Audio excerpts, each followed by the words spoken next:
tonight, Marlins and Brewers. You just saw the scenes of last night's Marlin win, a couple of road wins in a row. Miller Park, always a great place to tailgate as the Fish and the Brewers get ready for dinner and game 2 of a 3-game series. Hi, everybody. Rich Waltz, along with Tommy Hutton. Welcome to Milwaukee. Last night, the Marlins were winners, and our focus was on hitting. We had Preston Wilson in the booth. Tonight, Carl Pavano from Field Level will join us throughout the telecast, and we focus on pitching. Yeah, I think it's interesting, Rich, because we focused on hitting last night, and I thought, and Preston thought as well, there was a great approach by the hitters. We'll see how the pitchers work tonight since the focus is on pitching. A couple of those hitters from last night. First, D. Gordon. Next month and a half is going to be a lot of fun because he's really got a shot at the batting title. Well, right now he's battling Paul Goldschmidt for that title. D. Gordon with a couple of hits last night. He has 40 multi-hit games. The 27-year-old has 145 hits. I think the only thing that's going to keep him from getting to 200 hits is the fact that he spent a couple of weeks on the disabled list. The other thing that's helping D. Gordon, he's hitting good at home, but he's hitting .321 on the road. You see the batting leaders. It's not a great distance now between Gordon and Goldschmidt, and D is in sole possession of second on the list. Another bat, left-handed bat, that has really been nice this year, a guy that's taken advantage of an opportunity, Derek Dietrich. A left-handed bat that has some pop, and you love to find those. He was a second-round pick by the Tampa Bay Rays out of Georgia Tech. The Marlins got him in a trade. He's got a .363 on-base percentage. The thing we love about Derek Dietrich, he's got some fire in him. He's been playing left field. You want to keep his bat in the lineup. He has 8 home runs in just 136 at-bats. If you prorate that over a full season, you're talking about 35 or 40 home runs.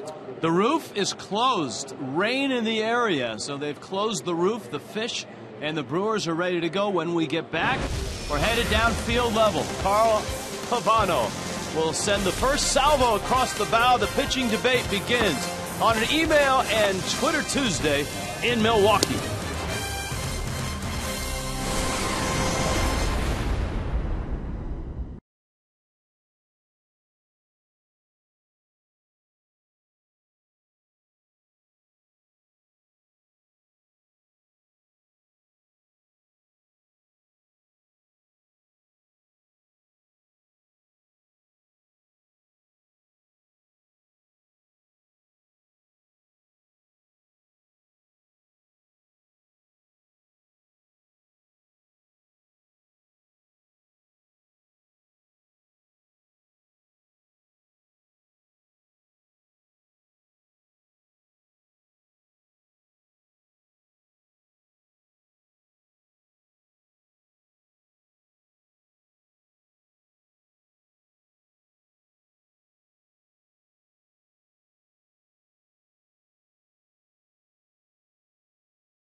And get a chance to eat them. The Brats are out. Marlins, Brewers. Let's check in with Craig Minervini, Preston Wilson. Rich, thank you very much. Tonight's theme, pitching versus hitting, and how the game is tilted now.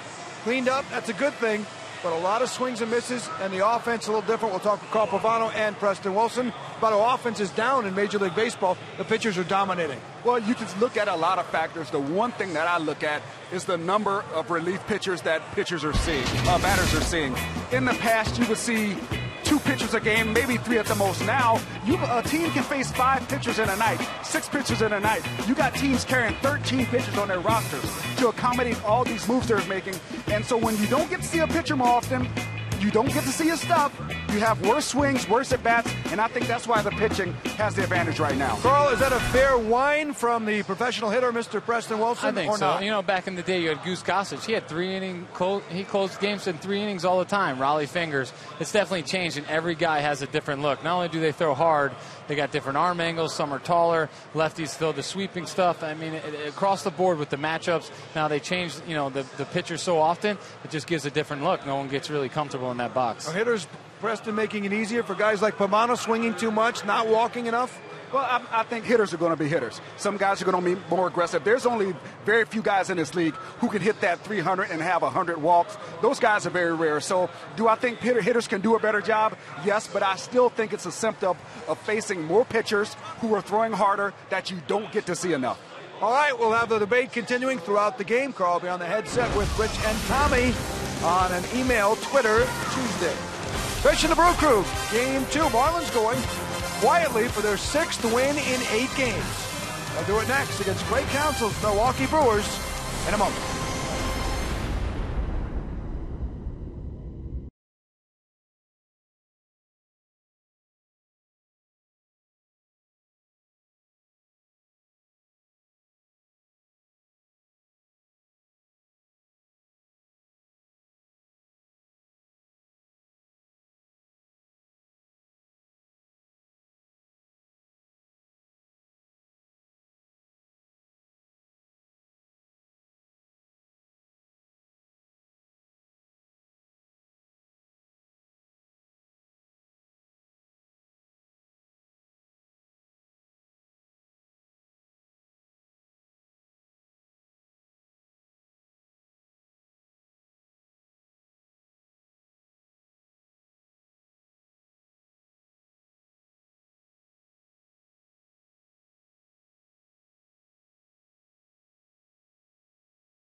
Here come the Marlins, trying to win their 3rd straight here on the road. Brought to you by JM Lexus. Is this starting lineup? D. Gordon, Ichiro in right. Martin Prado hits 3rd. Justin Bohr in the cleanup spot. Derek Dietrich homer last night. A start in center for Cole Gillespie. Adani Echeverria, 3 hits last night, hitting .285. Tomas Delis, first start as a fish.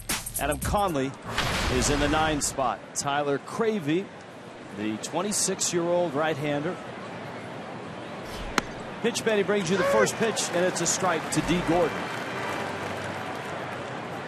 Tyler Cravey, one of those guys, 6'2", 210, but he looks taller. He's got that long arm look, long, lanky delivery.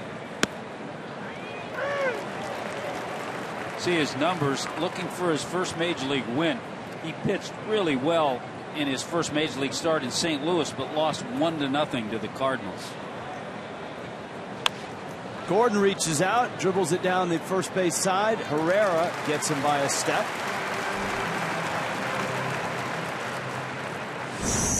And here's the Brewers defense, brought to you by BMW.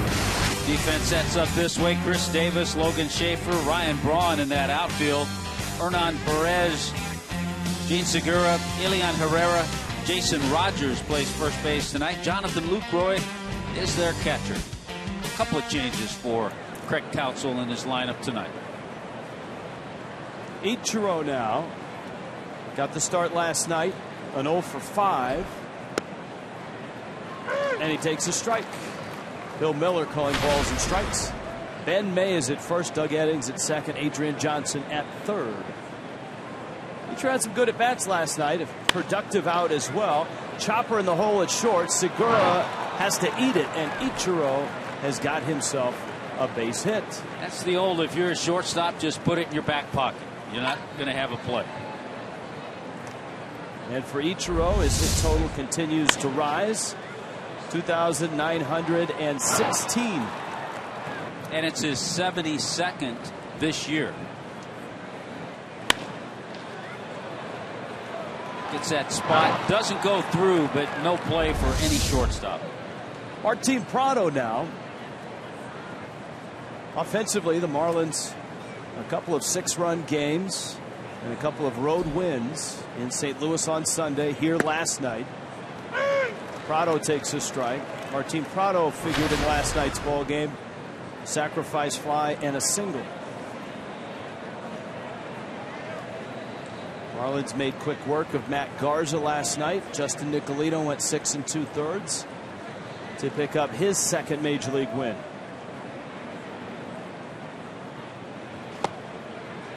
We mentioned it a little bit last night with Prado and with Christian Yelich on the disabled list.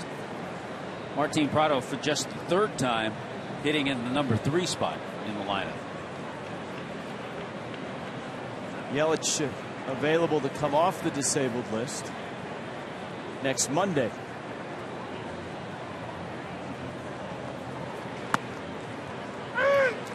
And a strike to Prado.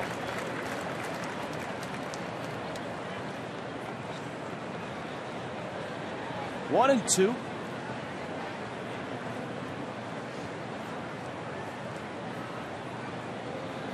Brewers, a ball club that got off to a rugged start. It cost Ron Renicky his job.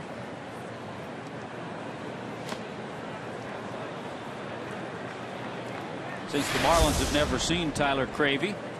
Ground balls when he's on his game. Slider, cutter. His changeup's kind of a split. And a guy from your neck of the woods, Rich. Napa Valley Community College. Born in beautiful Martinez, California, is Tyler Cravey. And it's 2-2. Oh, and it hits Martin Prado. Carl Pavano is downfield level throughout the night, and we introduce him to our home audience. What have you seen so far from this lanky right-hander, Pavy? Yeah, he really hasn't gotten a good rhythm going with his secondary pitches, but you can see that he's got good control on this fastball. He's throwing first pitch fastballs for strikes to all these hitters right here, and then he seems to, as soon as he gets ahead, it looks like he's trying to expand down with his curveball and his changeup. But those right there got away from him in one hit. Prado. It'll be interesting, Rich, touching base with Carl throughout the game because he has a really good angle, completely different angle of the pitcher than we do from up here. I was surprised to say he was 6'2", Tommy. He does appear a lot taller. Justin Bour takes outside. Bour was 2 for 5 last night. There's Pavy down there. When you watch a game as a pitcher, what's the optimal spot if you can't be in the dugout? You know, the press box is pretty good. That's a really good view just to see everything, the hitter and the pitcher. But this is a good view, I think, if you're checking out mechanics, and you really can't see much of a reaction from the hitter. But the dugout, obviously, you know, if you're the starter the next day, that's where you're going to be. So that's a good spot. 2-0 pitch, and Bour takes down low. And Tyler Cravey right now behind 3-0 with runners first and second and 1 out.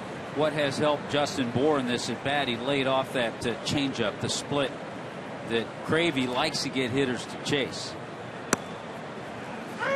When hitters could eliminate pitches like that, he hasn't shown that he could throw for a strike. So it was good. He took the anxiousness out of it and didn't swing. Because 2-0, he'll be that type of pitcher when he gets behind. He's going to drop those changeups in for a strike. But if he's not throwing it for a strike and the hitter lays off, they'll be in the driver's seat. Bour drills it to left. Davis goes back and at the track makes the catch. That ball was well struck. Boy, everything about that at bat was good. The patience, the getting in a fastball count. Well, Justin Bour knew he'd see that 3-1 fastball. He got it. He had a good swing. We've seen him drive the ball well that way on this trip. Unfortunately, couldn't get it over the head of Chris Davis. Let's throw out our first email tonight. It's from Dennis in Kendall, and it has to do with our theme tonight as Derek Dietrich steps in. Dietrich homered last night. This is about home runs. Going into tonight's game, the American League has 258 more homers than the National League over the season. Why do you believe there is such a large difference? Is it solely due to the DH? Does the American League have much better long ball hitters? Last year, the American League hit 135 more than the National League. What are your opinions concerning this? I'll give you my 2 cents worth, and then we'll let Pabby interject. I think, yeah, part of it's the DH. You have an extra hitter. And I think more American League teams are built for home runs, built for power than National League teams. I'd be interested to see the American League East, how many of those home runs come out of there, because a lot of those teams are built for power. And I think you hit it right on. You know, that the DH helps a lot, obviously, with that extra hitter. You're not getting that kind of production from a pitcher in the National League. I wonder if there's any way to park adjust the whole thing, too, because the American League East has some small ballparks conducive to the teams, as Pavy described, that are built for power. Baltimore, Toronto, Boston. Dietrich takes down low, and he's worked to count to 3-1. Dietrich's got that same situation, same count that Bour had, 3-1. Let's see if he gets his fastball, too. Dietrich's homer was just to the right of straightaway center up on one of the balconies. He's got Ichiro at second. Prado's at first. This ball game just underway. There's 2 outs. And a good at bat. You know, guys, as we look for power in this game, Dietrich is that tantalizing combination of both power and on base percentage. Yeah, we showed you the numbers as we opened up the telecast tonight. 8 home runs for Derek Dietrich. And as far as at-bats, 136 at-bats. And if you prorate that out, you're talking about 35, 40 home runs in a 400, 500 at-bat season.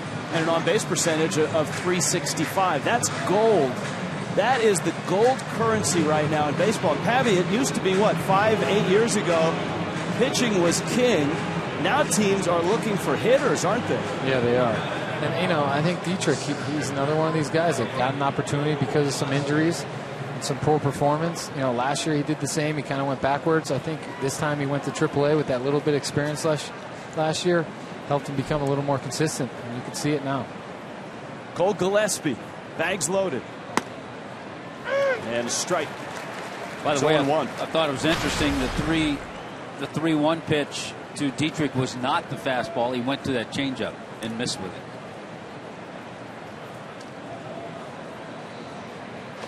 it. In the dirt, kicks away, but not far enough. Ichiro holds third. Lucroy retrieves it. Marlins with an opportunity here in the first. As Tommy pointed out, Tyler Cravey's not won a game in the big leagues. Single by Ichiro. Prado was hit by a pitch. After Bour lined out, Dietrich walked.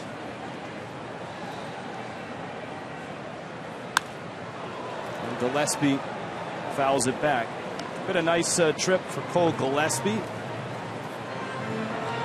Sitting on a hit streak of 8 straight games. Boy, in the many areas that Gillespie has excelled, 385 runners in scoring position too.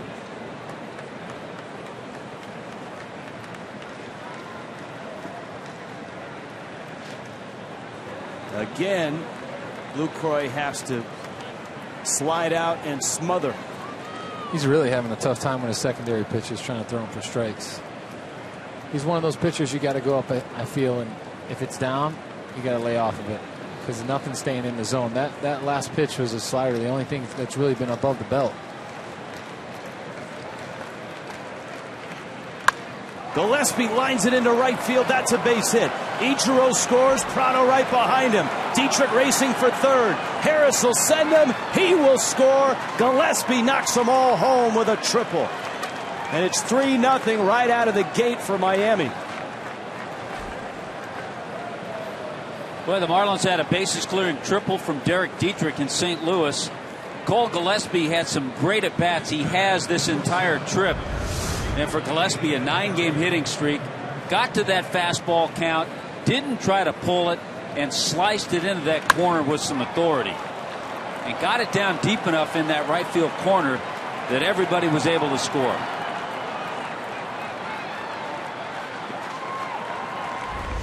Echeverria now. Gillespie is 90 feet away. You're starting to feel that their plan is to stay inside the ball and not try to pull this guy. You had Bohr 3-1, stays inside the ball, hits the ball to left. Gillespie, every swing, he's trying to stay inside the ball and punch it over there. 2-2, he hits that triple to right. They have a really good approach going right now. And I don't know that anybody stays inside the ball better than Adeiny Echeverria. For Miami as a team, their 30th triple on the season. Only Arizona and Colorado have more. See, all of those ballparks look like great triple parks, right? Colorado, Arizona, Miami, San Francisco. Echeverria up the middle, and Segura gets it and gets the out. But Miami strikes for 3. Adam Conley has a 3-run lead. Hits the mound next.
Florida is brought to you by Toyota.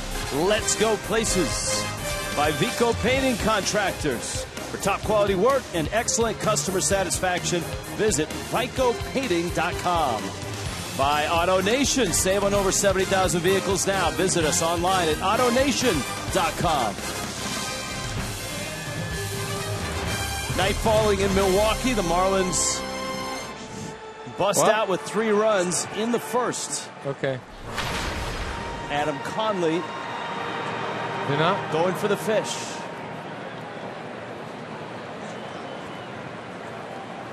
Here is Gene Segura. And Conley throws a strike. Segura, Jonathan Lucroy, Ryan Braun. Conley with a 3-run lead. And the lefty out of Washington.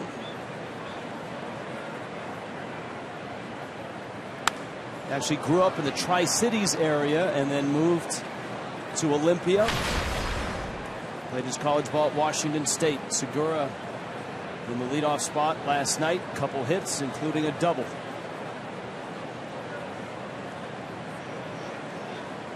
think the comfortable thing for Adam Conley in this one tonight, twice this year, once on June 18th, once on July 28th, he pitched against Tyler Cravey when New Orleans played Colorado Springs. And the good news is that each of those games, New Orleans won and Adam Conley won. So here's the funny thing. None of these hitters on either side has seen the other pitcher, right? Except the two pitchers. As you pointed out, they faced each other twice. That one flipped back to the screen. And it's 2-2 to Segura. You mentioned, Rich, at Washington State for Adam Conley. He did a little bit of both. He did a little bit of starting, and he worked some out of the bullpen as well. Inside corner, good fastball.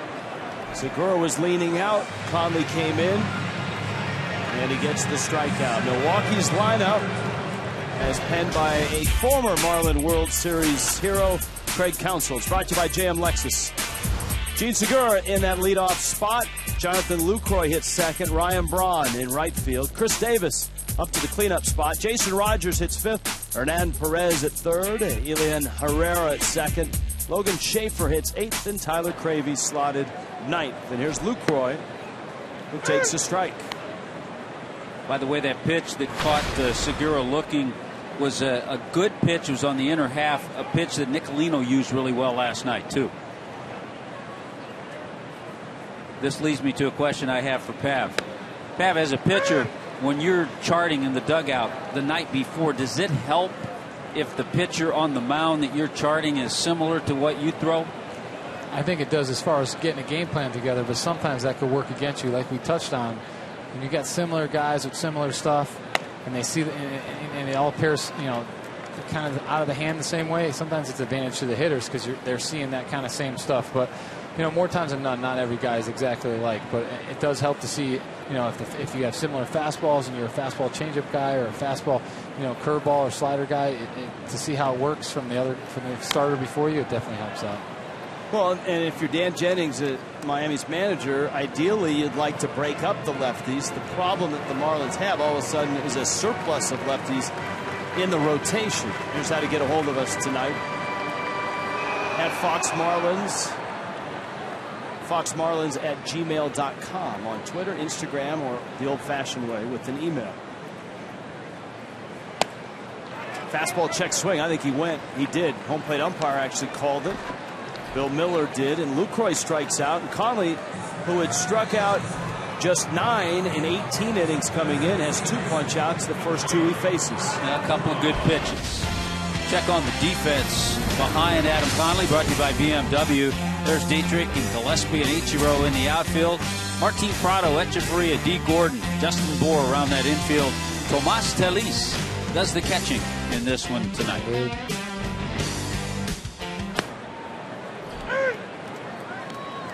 Here's Braun now. 2 for 3 last night. A double. And to me, Tommy, he looked more like himself than we've seen in the last couple of years. And there's a little example. Cut off nicely by Gillespie. Braun's not stopping on his way to second, and he's in there. Boy, it goes back to that conversation Preston and I had before the game last night, talking about premier right-handed hitters over the years. And when you think about them, you think about guys who hit the ball in the gaps, like an Albert Pujols, a Miguel Cabrera, and a Ryan Braun, just like that.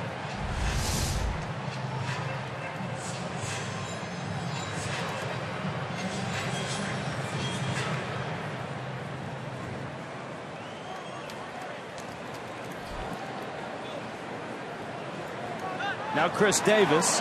There goes Braun. The throw has him at third. Conley was able to calmly step off, turn and throw, and for whatever reason, Ryan Braun felt stealing third with 2 outs was a good idea. And he is thrown out.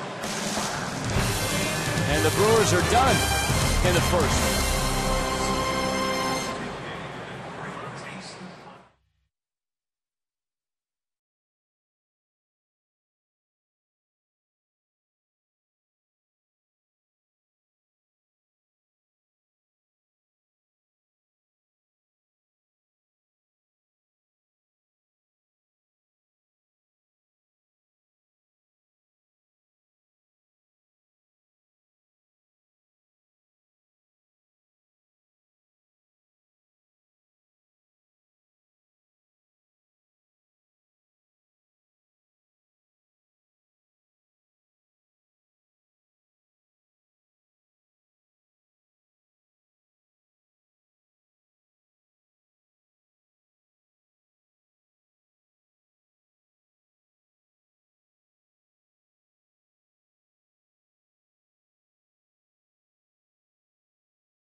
are coming to town. And on Friday night, it's your favorite university's colors, College Colors Night. Get your college color tickets, $25. Go to marlins.com. We'll get you in, get you a t-shirt with your college colors on it. You've got dollar hot dogs throughout the game. And a post-game fireworks show. Tomas Talis for the Marlins. Tough to judge Talis. He's had 3 at-bats in about a month. And so he's getting a start tonight. Dan Jennings wanted to have him out there for one start. JT Realmuto's fine. He'll catch the game tomorrow. In the Rangers organization, he was known more as an offensive catcher than a defensive catcher. He was a shortstop when they first signed him back in 2007. Quickly converted to a catcher. And Talis bangs one out in the gap. Schaefer over, and he's there and makes the catch. Got a tweet here, Rich, and it is from R. Allen at Music Worm 2015. Will Prado be with the team next year? I'm a Miami-born fan. I would think so.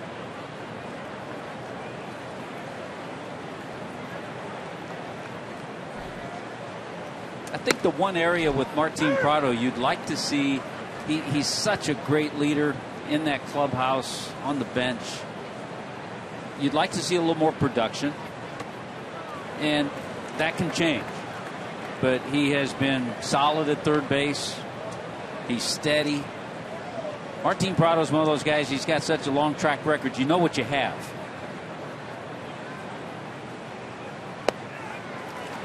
Adam Conley swings and misses and strikes out. So Tyler Cravey gets 2 very quick outs. Marlins got 3 runs in the first. And up comes Dee Gordon, his second at bat. He bounced to second. Pitching is our theme tonight with both emails and tweets. And in the booth, Carl Pavano down below, giving us an on-field perspective. Gordon shortens the bunt. He takes a fastball up and in. Pavy, if you could pay to watch any pitcher pitch in the big leagues today, who would it be? Wow, that's a good question. David Price is awful fun to watch pitch because he's a guy that pitches off his fastball. He's got 3 good pitches, very energetic, always goes deep in the game. He's a lot of fun to watch.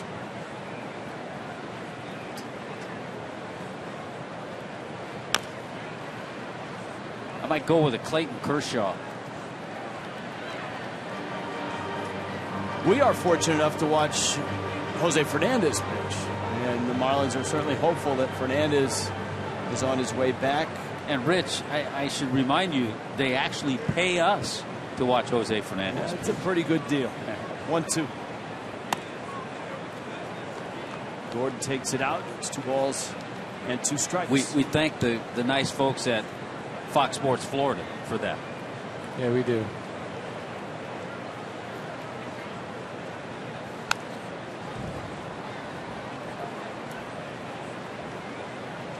Seems like he's the type of guy that really just tries to get hitters on their front foot and roll over a lot of balls. And the Marlins are not falling for it. He's hanging stuff that should be down. I think the best pitches he's really thrown is to Conley. Everything else is pretty much right there for the hitting. Pav, does that happen sometimes with the pitcher? He threw those good pitches to Conley because maybe he's a little more relaxed than the pitcher. And he's getting the reaction he wants, and you feed off that reaction from the hitter. The Marlins are not showing him that they're out in front trying to pull the ball. Even though it's down, they're letting it get deep, and that's why they're able to hit it to the opposite field. You can't do that if you're out on your front foot. Those are ground balls to second base, ground balls to shortstop from righties. And now we'll probably get a look at Tyler Cravey's move to first and his quickness to the plate. That'll be tested with Dee Gordon at first and 2 outs on a night in Milwaukee where they are expecting heavy rain. The roof closed. I think it's gotten here already. The roof closed about 10 minutes before first pitch. The panels out in center field are open. And so you're not completely closed out from the elements. And that's a good thing because there is no air conditioning in this building. We've been in here on a hot summer night when everything was closed, and it was not comfortable. Ichiro takes out.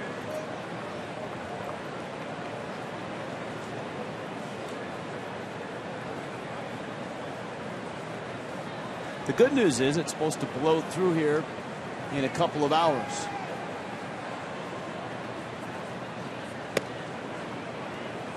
Andrew has a tweet. What do you think of all the injuries on the Marlins this year? You know what? I think a lot of times injuries are cyclical, and you hope that next year they don't affect your team. So many of them are injuries you just can't avoid. It's been unfortunate. So you hope next year the injury bug doesn't bite the Marlins. Stan in Asheville chimed in. See Gordon stolen bases.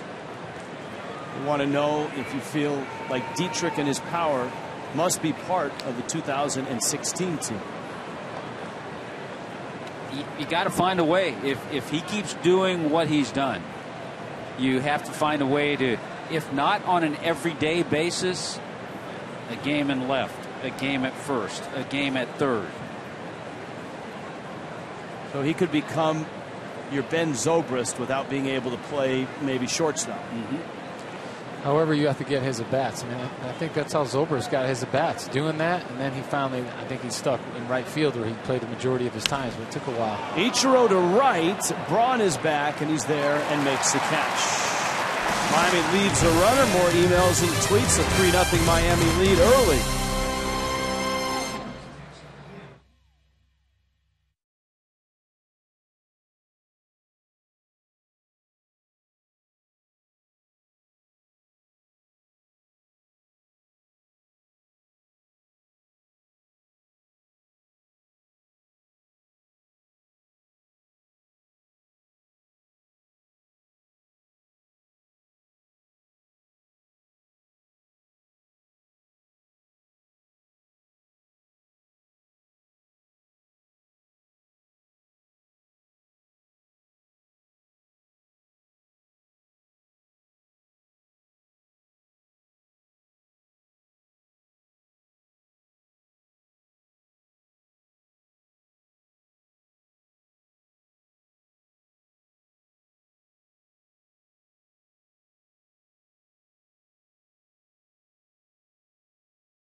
You look at 2014, the strikeouts, an all-time high. Runs were down. And again, this year, the batting average is the lowest since 1972. Lots of theories. Heard Preston Wilson talk about having to face all the different arms, relief pitchers. Maybe it was the emphasis on every team seems to say, hey, pitching and defense, and it seems like they've stockpiled and pushed a lot of the best athletes to pitch. And that may be one of the factors. Carl Pavano joins us. Rich Waltz along with Tommy Hutton. Pabby, with a broad brush, what's your theory on the reason pitching is dominant right now? Pitchers have a lot more access to video, to better instruction. I think they're just learning more at a younger age. And, they're not pitching more. I know that's not it because, everyone's talking about the pitch count. I know there was, when I was in A-ball and AA, I threw 140, 170 innings. You don't see a lot of guys do that. I just think they're more prepared. And they're coming from systems and high school systems that maybe prepare them a lot earlier, and same thing with college. Hey, Adam Conley right now has 3 strikeouts. What do you see from Conley, who has been really aggressive with a 3-run lead? I've seen the best pitch in baseball, and that's strike 1, and he's done that really well. I'm sure this 3 spot has helped him, but he's controlling his fastball. He's elevating up and in on these righties, and a lot of these guys are low ball hitters. He's elevating it, and he's using his other pitches. But right there, he went with the fastball, and he's 89 to 92 from the left side. That's pretty firm. Jason Rogers, who appeared as a pinch hitter last night. There's that first pitch fastball. Real nice and easy, too. And Adam Conley, it's because he has the confidence in a 3-run lead. He doesn't take much time. He gets it, and he delivers. There's no doubt he saw the success from Nicolino and throwing inside on these guys. Obviously, the fastball's a little different. Nicolino will do it with a cutter and a fastball. He's able to get in there with just his fastball. 1-1 misses out. We mentioned he's from the Tri-Cities area in the state of Washington, Richland, Washington. And an email from Nancy wants to know, there's another Conley from that neck of the woods. That one in the outfield. Dietrich retrieves it. Gene Conley, who also grew up in Richland, also pitched at Washington State. Are they related? I can find nothing in any of the bios or anything online that says they are related. But Gene Conley certainly was a colorful guy and has a history in this city. He was, I believe, the winning pitcher. Yeah, he was. Winning pitcher, the All-Star game at County Stadium in 1955. He was also an NBA player. Yeah, the other night we were talking about players that played both Major League Baseball and in the NBA. I believe he's the only athlete to win championship rings in 2 of the 4 major American sports. That sound right still? This article, let me see when this was penned. 2014, so that must be right. He won a World Series ring with the Braves here in Milwaukee in '57. 3 NBA championships with the Celtics, 59 to 61. Got a question from a tweet for Carl after this pitch. Rogers at first. And Conley gets another strikeout. Perez caught looking. This could kind of go along with that pitch. It's the tweets from Christina. How conscious, Carl, were you about pace and rhythm when you were pitching? I relied on getting the ball on the ground. I didn't strike out a lot of guys, so I needed it. And the pace sometimes dictated how the game was going and how clean my stuff was. But you want to keep the guys in the game behind you.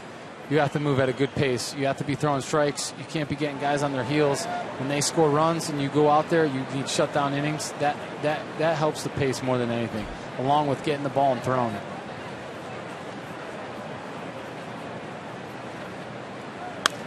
James wants to know in an email, pitchers better nowadays and more dominant now because of off-season training as opposed to just showing up into spring training and getting in shape there? No. Then I'll let Carl answer. My answer is no, because they can't go 9 innings anymore. Yeah. So they're not more dominant. They're definitely not more dominant, but I think as far as they're having more time. I mean, the economics of the game allows guys to really study their craft 12 months a year. Where back there was a time when guys had jobs in the offseason. They couldn't train the same. But there's a lot of things that point to, like Tommy said, they're not going deep into games. Their pitch counts are low. But injuries are up. Not to interrupt. Well, to interrupt. No, that's okay. I think the tenor of that email was not necessarily going deep or lasting long, but being able to throw with more velocity. Yeah, there are more hard throwers. Every bullpen has more hard throwers nowadays than 30 years ago. Do you think that has to do with weight training, with fitness, with being in shape year-round? I think it has a little bit to do with that, but I also think it's the way pitchers are schooled now to come up in the minor leagues and only have to throw 1 inning. So they throw one inning as hard as they can. So they would see more of that. They would be max effort. I could see that, and they don't. starters get worn out over years of throwing 100, 110 pitches a game. You'll see that over starters where their fastballs drop, where relievers will sustain that because of the less volume, I guess you could say. Another fastball and another strikeout. Boy, Adam Conley has struck out 5 through 2.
Tomas Talis, so far these two have been a nice match. Conley has looked super with 5 strikeouts in 2 innings. The Marlins got him 3 runs in the first. Martin Prado, Justin Bour, and Derek Dietrich.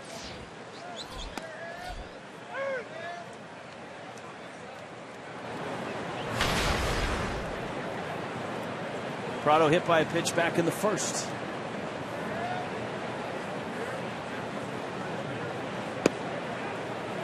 I've got emails. Tommy Hutton is riding the Twitter feed.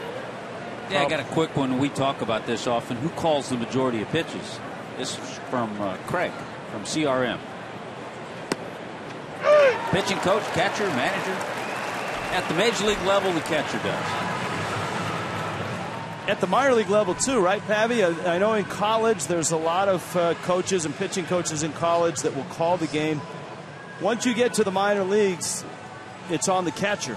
True or false? Nah, that's unacceptable. If you're in the minors, you got coaches. A lot of time for me, I wanted my own game plan. I went to the catcher, talked to the catcher. The catcher can only see so much. They have a lot to worry about. When the pitcher takes the game in their hands, I feel like it helps the game.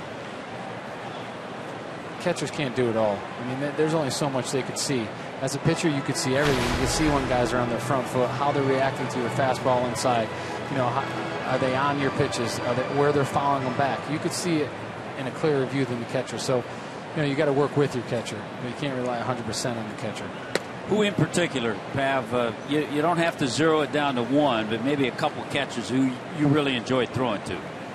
I had Kelly Shopik, the Cleveland Indians, Mauer, Butera, Minnesota, Redmond, Pudge. Guys I just worked really well with. That I was a guy that came in and I was going to throw the pitches I felt that made me successful. I was not going to get beat second guessing or depending on my catcher to get me out of jams. That's just not how I was comfortable. And I know a lot of guys. Rogers has it, gets to the bag. There's 2 outs. I know a lot of guys depend on their catcher. I had Joe Nathan. He'd go out there, he'd throw. He was always in line with the catcher. Some guys are comfortable with that. To navigate through a game, I had to have a good feel for it, and I had to be me in control of the game. And Tommy, for Tomas Talis, I would expect he's leaning on Chuck Hernandez tonight. You lean on Chuck. He worked with Bobby Ramos on his just framing a little bit.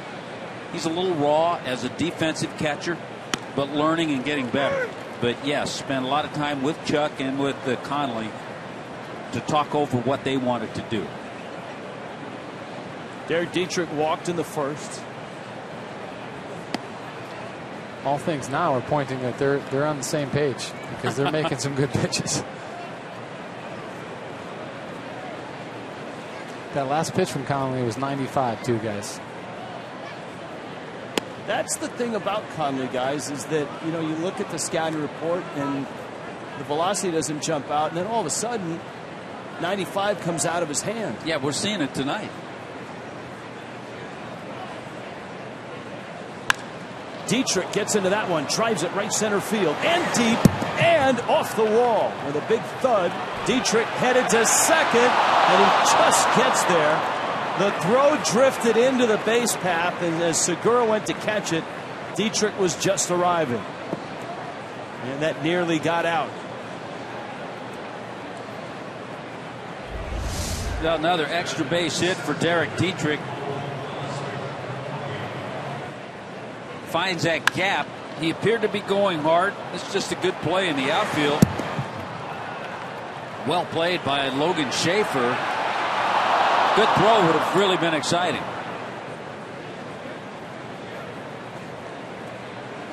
Now Gillespie, who knocked home 3 with a triple in the first.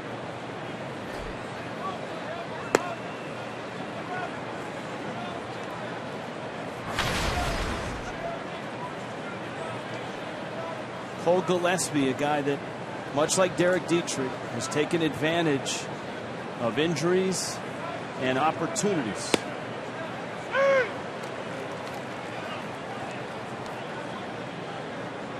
For Gillespie, this is his 40th game. He has 110 at bats.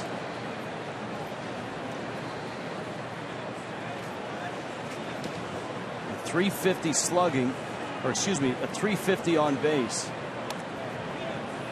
and a .450 slugging. The Marlins are doing a really good job of not going for any of these guys' pitches that he's wasting in the dirt. They haven't swung at one. Everything up in the zone they've been on. And that's added to his pitch count, Pavia, at 60. They're wearing him down. There's no doubt about it.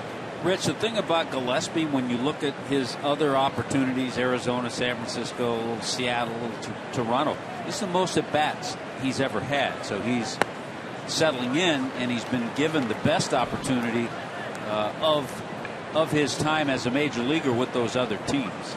You love the on-base percentage. You love the fact that he's done damage with 9 doubles and 2 triples. You hashtag your strongest fan photo, FL Data Strong Fan, and send it along. You might show up on the postgame show, and it's all brought to you by T-Mobile. Rob Nyer of Fox Sports will join us next half inning, and we'll start throwing out some statistics and how you measure a pitcher's value these days that Chavarria takes outside. Pavia, you got a stat that you like? I look at walks. I look at a lot of walks and balls in play. I mean, walk to strikeout is a good one, but strikeouts aren't always indicative to success. They usually lead to success, guys that have high strikeout rates, but a lot of times those guys have high walk rates, so it kind of nullifies the strikeout. You know, there's actually I read an interesting article, and there was if you look at some more formulas for defensive independent pitching, you find that not walking one batter is worth 50% more than striking the batter out. And Chavarria into center field. That's a base hit. Here comes Dietrich racing around third. Schaefer's throw is offline. Gets away from Lucroy. Here comes a runner, Gillespie, to the plate, and he scores. Chavarria to third, and Miami is up 5-0. Wow. All of a sudden, it's a Miami team that knows how to score runs. And they've had a great approach at the plate the last couple of nights. A 12-game hitting streak now for Chavarria. He has stayed back. He stays back well there with his hands and takes it up the middle. This throw way offline by Schaefer. And once it gets by Lucroy, Gillespie's able to come in to score, and Echeverria ends up at third. So right now the Marlins are outplaying the Milwaukee Brewers, and you know what? It's fun to see.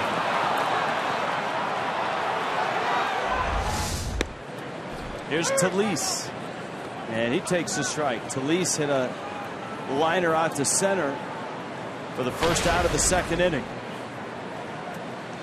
So I'm guessing an error on the center fielder. That is correct. That's 2 nights in a row that center fielder had a chance to throw a guy at home, but neither of them could make a good throw. Last night it was the tag up on Gordon, and tonight right there cost them 2 runs. Last night it was Shane Peterson in center.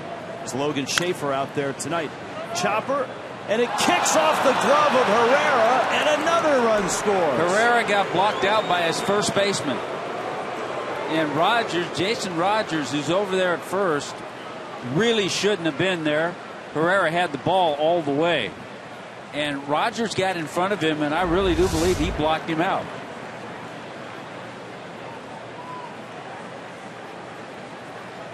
Right about there, he might lose it, and it kicks off his glove.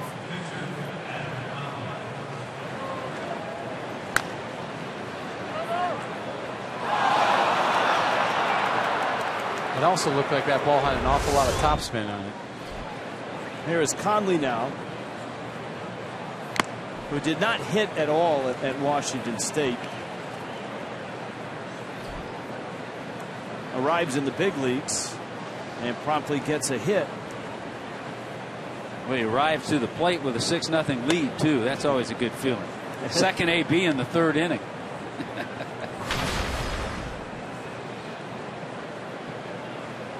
3 runs in the first, 3 here in the third. Conley pulls one on the ground. That's in right field. He's got 2 hits in the big leagues.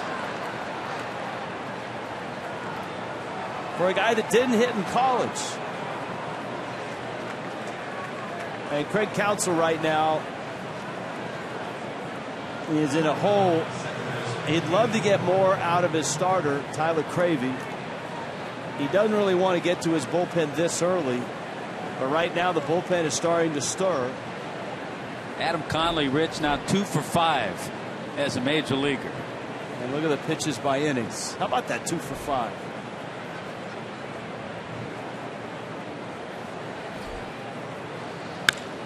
Gordon into center field. That's a base hit. Here comes Talise on his way home. Schaefer's throw. He is safe. Lucroy tried to get him with the tag. Talise got by him, and the Marlins lead it 7-0. D. Gordon's first hit of the night.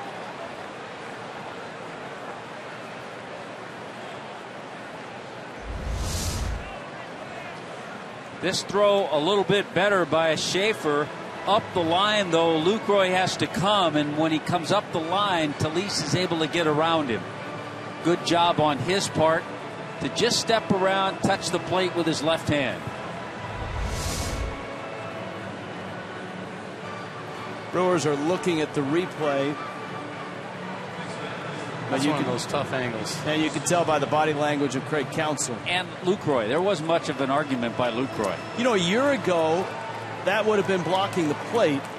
But once they clarified the rules. And that would have been ridiculous, because all he was doing was going to go get the ball. Understood. That was my point. Once they cleaned that up, thankfully so. He has the ability to go get the ball. You kind of saw this inning coming. This guy just was not controlling the baseball. And the Marlins, they're not missing much right now. It took them 2 times through the lineup, and they're on everything. David Goforth in the bullpen. We know what trying times are like, and that's what it's like right now for Craig Counsell and trying to figure out his ball club. Rick Kranitz, former Marlins pitching coach. Here is Ichiro. Infield hit and a line drive out.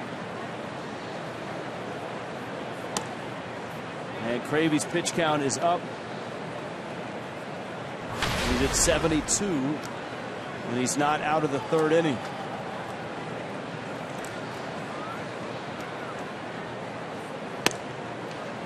You and I were talking last night about Ichiro's bat. And he told me today that for 23 years, he's used the same model, 33.5 inches, 31 ounces.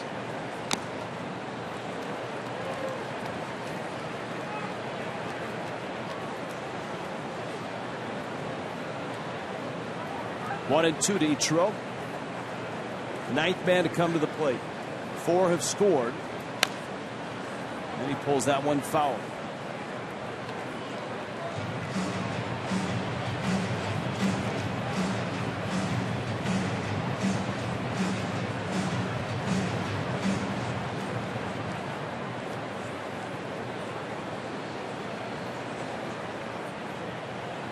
And there it is. Up and in.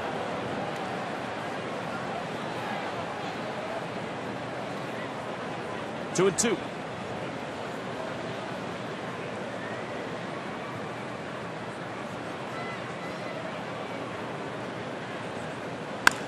Ichiro into center field. That's a hit.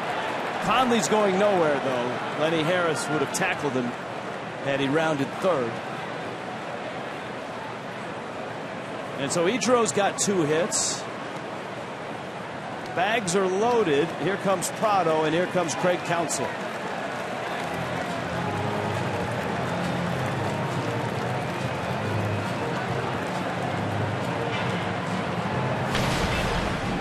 Wes Kendall Toyota called to the bullpen. Miami up big in Milwaukee.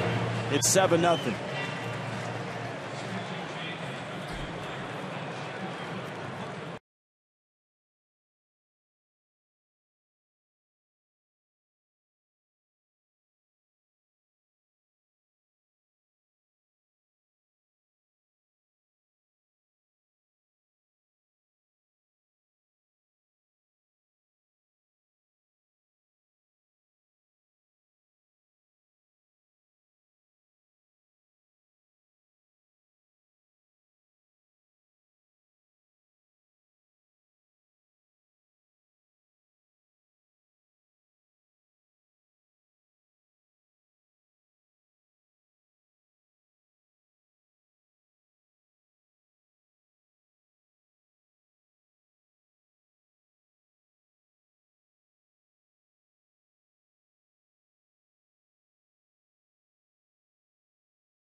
Tyler Cravey, an early exit after 7 runs and 7 hits, and David Goforth for Milwaukee. Emails and tweets tonight. Ironically, pitching is our topic. Carl Pavano is down below with us. Rich Welts along with Tommy Hutton. Justin Bohr comes up. And Rich Connor wants to know, do you think Justin Nicolino and Adam Conley could be in the Marlins rotation in 2016? I think they could. From what they're showing us right now, they're in for this. They're in the competition. There's no doubt about it. You know, Conley, obviously his night isn't over, but Nicolino had a nice start last night. It's always nice to see. Have some competition between these 2 guys. And this is a little better measure watching them pitch now than watching them 2 or 3 starts in spring training. Or even a start or 2 at the end of September. Here's Prado.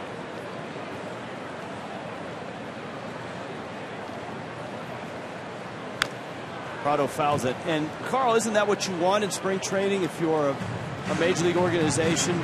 Sure, it's nice to have a lineup of starters, but you want competition. You need depth I mean, the Marlins have used 11 different starting pitchers this year. And thank God they have that depth because it's been tested. But yeah, you want competition between guys. It's very healthy. And over the weekend, one of the games against the Phillies, they'll use their 12th in Kendry Flores will be pitching. How often did you have to compete for a spot in spring training, Carl? I've done a couple of years. I came in with the Marlins as the 5th starter, 2003, and then 2004 I was in the middle of the rotation. And early on, I had to earn my way until I showed that I had the stuff to go out there and compete and help a team win. And on and off the field, I was the right guy. But it's you never take it for granted. The 1 through 5 could be very overrated. You got to go out there. Everyone's got to go out there and compete and do their job. Prado fouls it off. 2 balls, 2 strikes.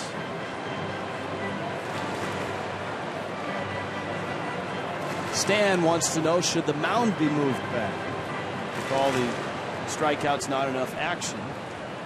The distance was established 125 years ago when pitchers were shorter and threw softer. Well, that's a tough one. My first reaction on that is it just puts a lot more stress on the pitcher. My injuries might go up. I don't know if that would be the answer. What about raising the mound? That proved that one year. I mean, they lowered it again because it made it even more, pitchers even more dominant. Or just the opposite. Remember they had that year in '68 when Gibson's ERA was 1.12. Denny McClain won 31 games. Then they lowered it. The next year. So would lowering it even more help? Yeah, because lowering the mound. 3-2 pitch, foul back. Of course it would, because guys are used to throwing off flat ground all the time. I mean, think about it. The height. The guys that would be in an advantage on a lower mound are taller guys because they could create the angle with height and they have high arm angles. But then you lower the mound, it even makes them a little flatter. And then the guys that are flat, with the way the mound is now, they're even in a worse spot. So I don't know if it's going to help the production of hitting because it's going to flatten out the baseball. Prado hits a high pop-up.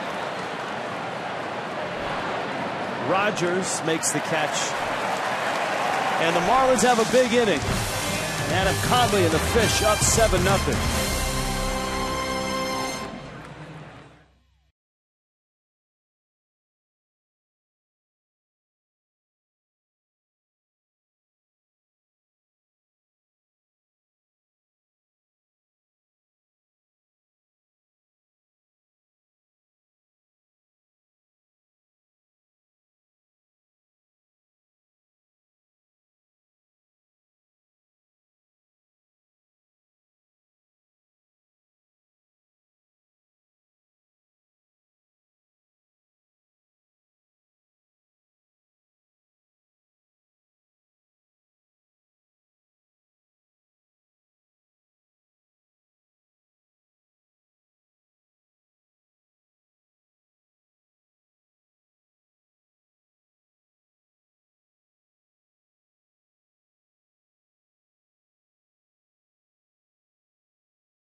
Right now, 2015, this year, all-time high.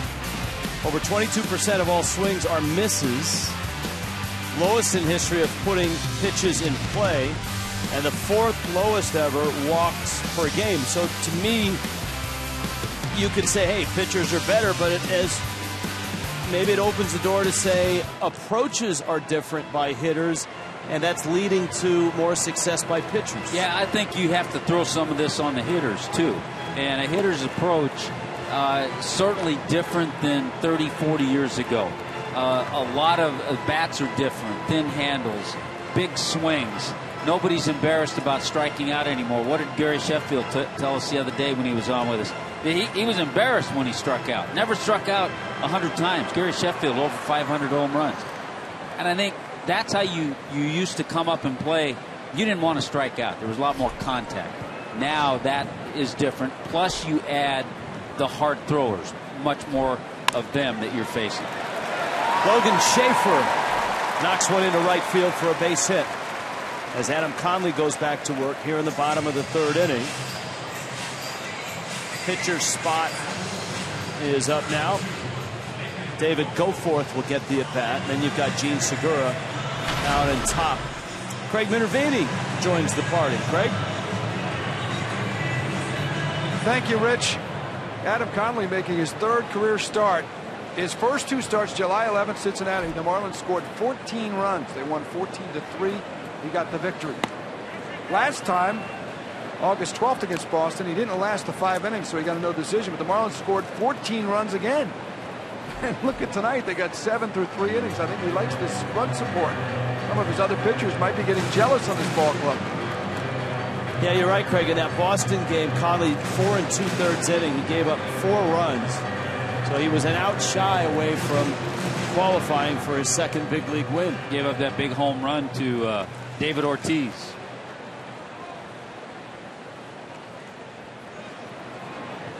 Well, one to go for it, and he swings and misses.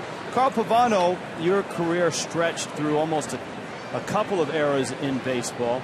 Did you, as a pitcher from minor league days to the day you retired, see a difference in the approach of hitters? Yeah, I mean, they definitely knew the strike zone a lot better, I think, as time went on. I mean, the strike zone is probably more consistent now than it's ever been because they're holding the umpires to a higher regard. They're grading them. But the approach is definitely different. But you still have guys that go up there, they look for one pitch. When they get it, they're swinging hard, big, and often.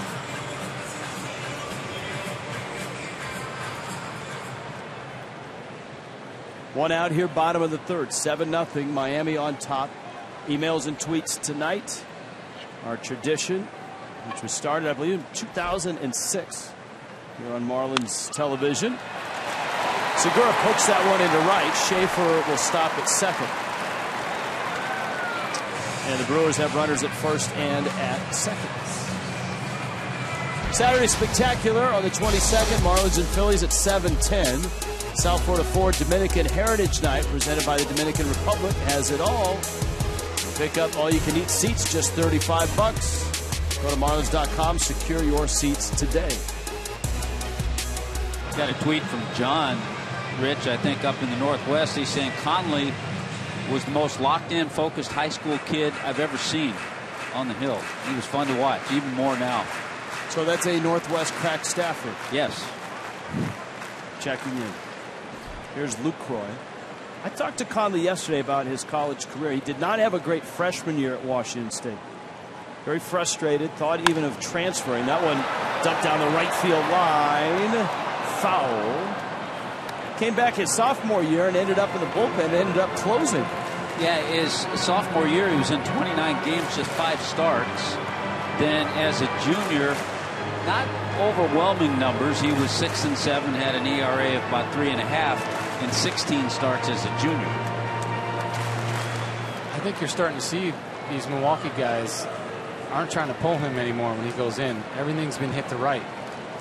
So I think we haven't seen many changes from this guy. This is his second best pitch. This could be a good time to break it out there to get these guys off that fastball a little bit. Because Luke Croy took a good swing. Last guy hit a bullet Segura to right.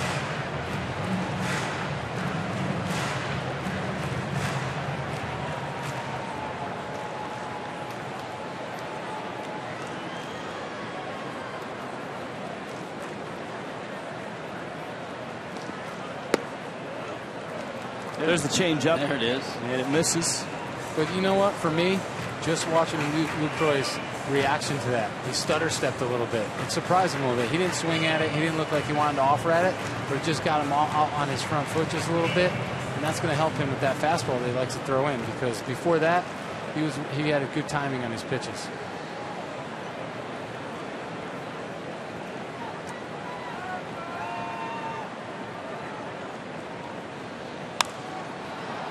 jammed him, and it ends up in the seats. Tommy, for you, statistically, when you gauge the effectiveness of a pitcher, whether it's a starter or a reliever, what are the numbers that you like to look at? I've really grown to like the whip, walks and hits to innings pitched.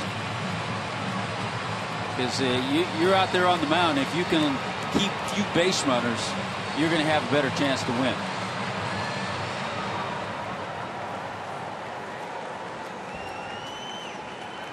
It's interesting, too, when you talk to pitchers about what numbers they like to look at. Bouncer out towards second. Gordon to Echeverria for 2. They like to look at double plays. That works, too. Pitcher's best friend right there. Adam Conley gets a double play and gets out of the third. It's 7-0 Miami.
And you can get a hold of us first by email, foxmarlins@gmail.com, or at foxmarlins will do for Twitter. Justin Bourque coming up. Instagram works as well.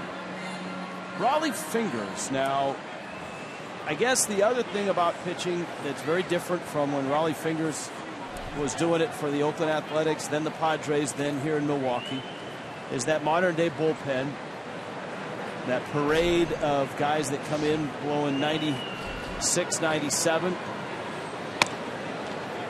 How has that taken a toll on hitters? Well, it's changed because pitching staffs years ago were made up of 8 to 10 pitchers, maybe 4 or 5 bullpen guys with your starters. Now, most pitching staffs have 12. So you have all those guys coming out of the bullpen. You don't have closers going 2 or 3 innings the way Gossage and Fingers and others did. So that has changed. Relief usage, second most ever last year. And guys are coming in to face very few hitters. 65% were 4 batters or less. Look at 87. It was 39% were 4 or less. So, it's not back into the 70s with the Raleigh Finger. You go back into the late 80s, early 90s, and it was still. You didn't have the Randy Choates back then.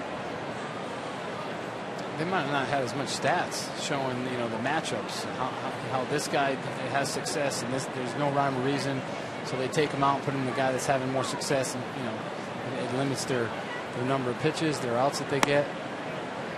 The other thing too, teams even as early as 10 years ago didn't have 2 or 3 closers in their pen, and now you've got teams that are looking for guys who have closer type stuff, and they slot them in the 7th and the 8th innings.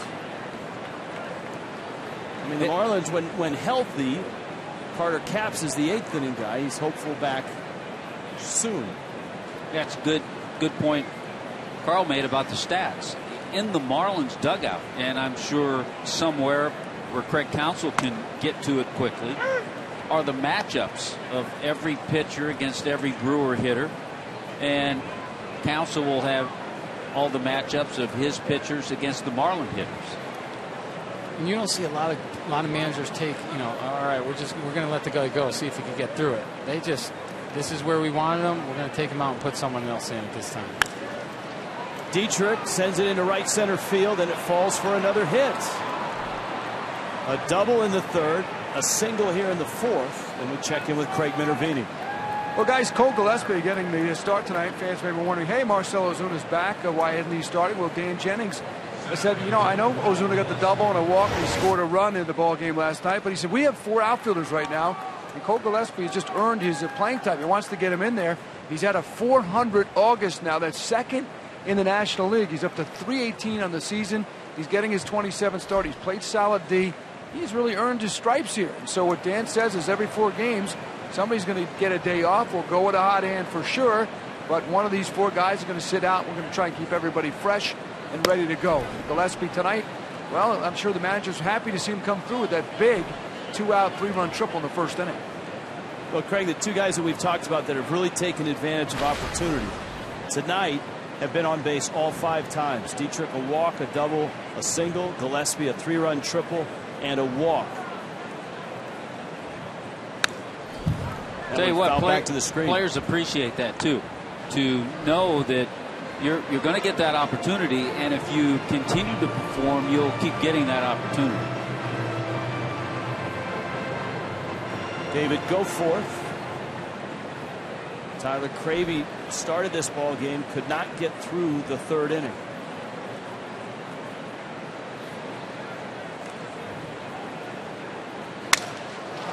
Busted bat and a fly ball to left. Davis makes the catch.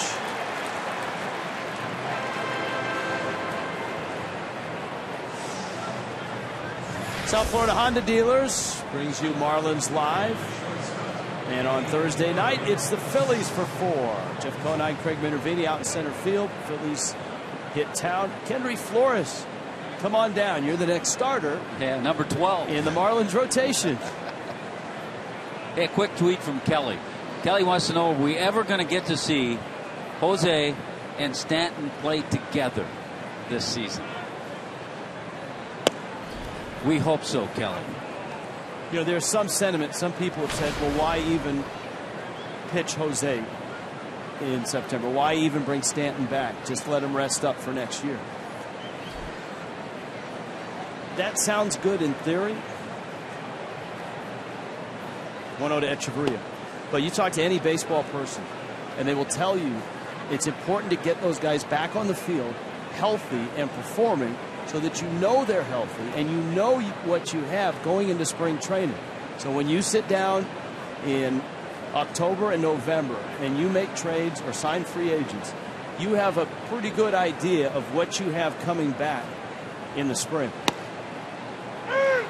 That's the attitude if you ask anybody in a front office around baseball.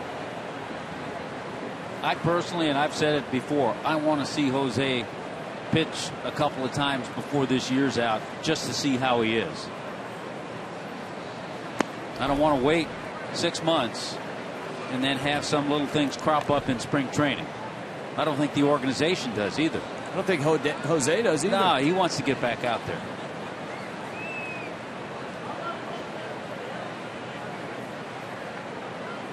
Giancarlo Stanton yesterday took live batting practice off a machine, which is a lot more alive than a tee. And in a hitting progression, that is a big step to all of a sudden be taking live swings. He's been out 45 games, and he's still 4th in Major League Baseball in home runs. And let's remember, it didn't take him the first 14 or 15 games to hit his first homer. That's what a tear he was on. with a full count and 2 outs. Dietrich on the move. Giancarlo could come back, and if he put together a nice little streak, all of a sudden he'd be leading the league in home runs. Incredible. That would be incredible. Yes, it would. See, Nolan Arenado, while Stanton has been out, has been able to get himself up near the top of the list, with Bryce Harper sitting at 30. Yeah, Arenado with 29. Todd Frazier's at 29. Echeverria bounces it to Segura, who gets the out at first. Rob Nair of FoxSports.com will join us when we return.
Almost filled. 7-0. Marlins on top. One of the real intelligent and insightful voices in baseball these days. Writes for FoxSports.com. And he's Rob Nair, and he joins us now. Rob, how are you tonight? I'm well. I'm still trying to figure out what they call that color the Brewers are wearing tonight, but otherwise I'm feeling pretty good. You are watching, so Rob is a West Coast guy and watching on an email and Twitter Tuesday. Boy, have we got issues to discuss and some questions for you as Ryan Braun settles in and fouls it back. First in a broad stroke. Offense down. Pitching is dominant right now. What are the headlines that jump out from your laptop? Well, I think that, first of all, that's where the game has been heading for a while, and there doesn't seem to be any end to this trend. There is one. We just can't see it yet. The reasons for it, I think, are obvious. The pitchers are bigger and stronger and throw harder than they ever have before, especially the relief pitchers. And the strike zone is significantly larger today than it was 5 years ago. Not because the umpires are doing a bad job, it's because they're actually doing a better job. They're calling the strike zone, the rule book strike zone, which they didn't used to do. The problem is it's a bigger strike zone than what anybody's ever been used to. That's a good point, because I think, Rob, we see a lot of hitters question a called third strike when it's up in the strike zone, because a lot of times that high strike was never called. Well, that's certainly true, but you know what, Tommy? It's actually, if you look at people have done tremendous work on this, it's actually the low strike that they've been adding, the umpires have been adding. It's that strike in the famous hollow of the knee count, which they didn't used to call with any consistency. Now they are, because they're trained to do that in the minors. They're trained to do that by the new technology, and it's just a bigger strike zone, and it's obviously going to be tougher for the hitters. All right, Rob, so those are your broad stroke theories, and I know that, and you're a guest on MLB Network on occasion. Mr. Verducci has had a few theories as to how you get it back. Any ideas on how to level the playing field, so to speak? Well, look, there are a couple of obvious ways that have been things that have been done in the past when game seemed out of balance. You can change the strike zone. Just take away that hollow of the knee. That's what I would probably start with. It's only about an inch. And, of course, the other thing you can do is you can tinker with the mound. You can drop the mound another inch or two. They dropped it back in '69, of course, had a huge impact. But I think the strike zone, that's what's changed in the last 5 or 10 years, or especially 5 years. So why not change it back by rule? Just bring it up an inch. 7-0 Miami on top. Adam Conley, a Northwestern product himself, facing Chris Davis.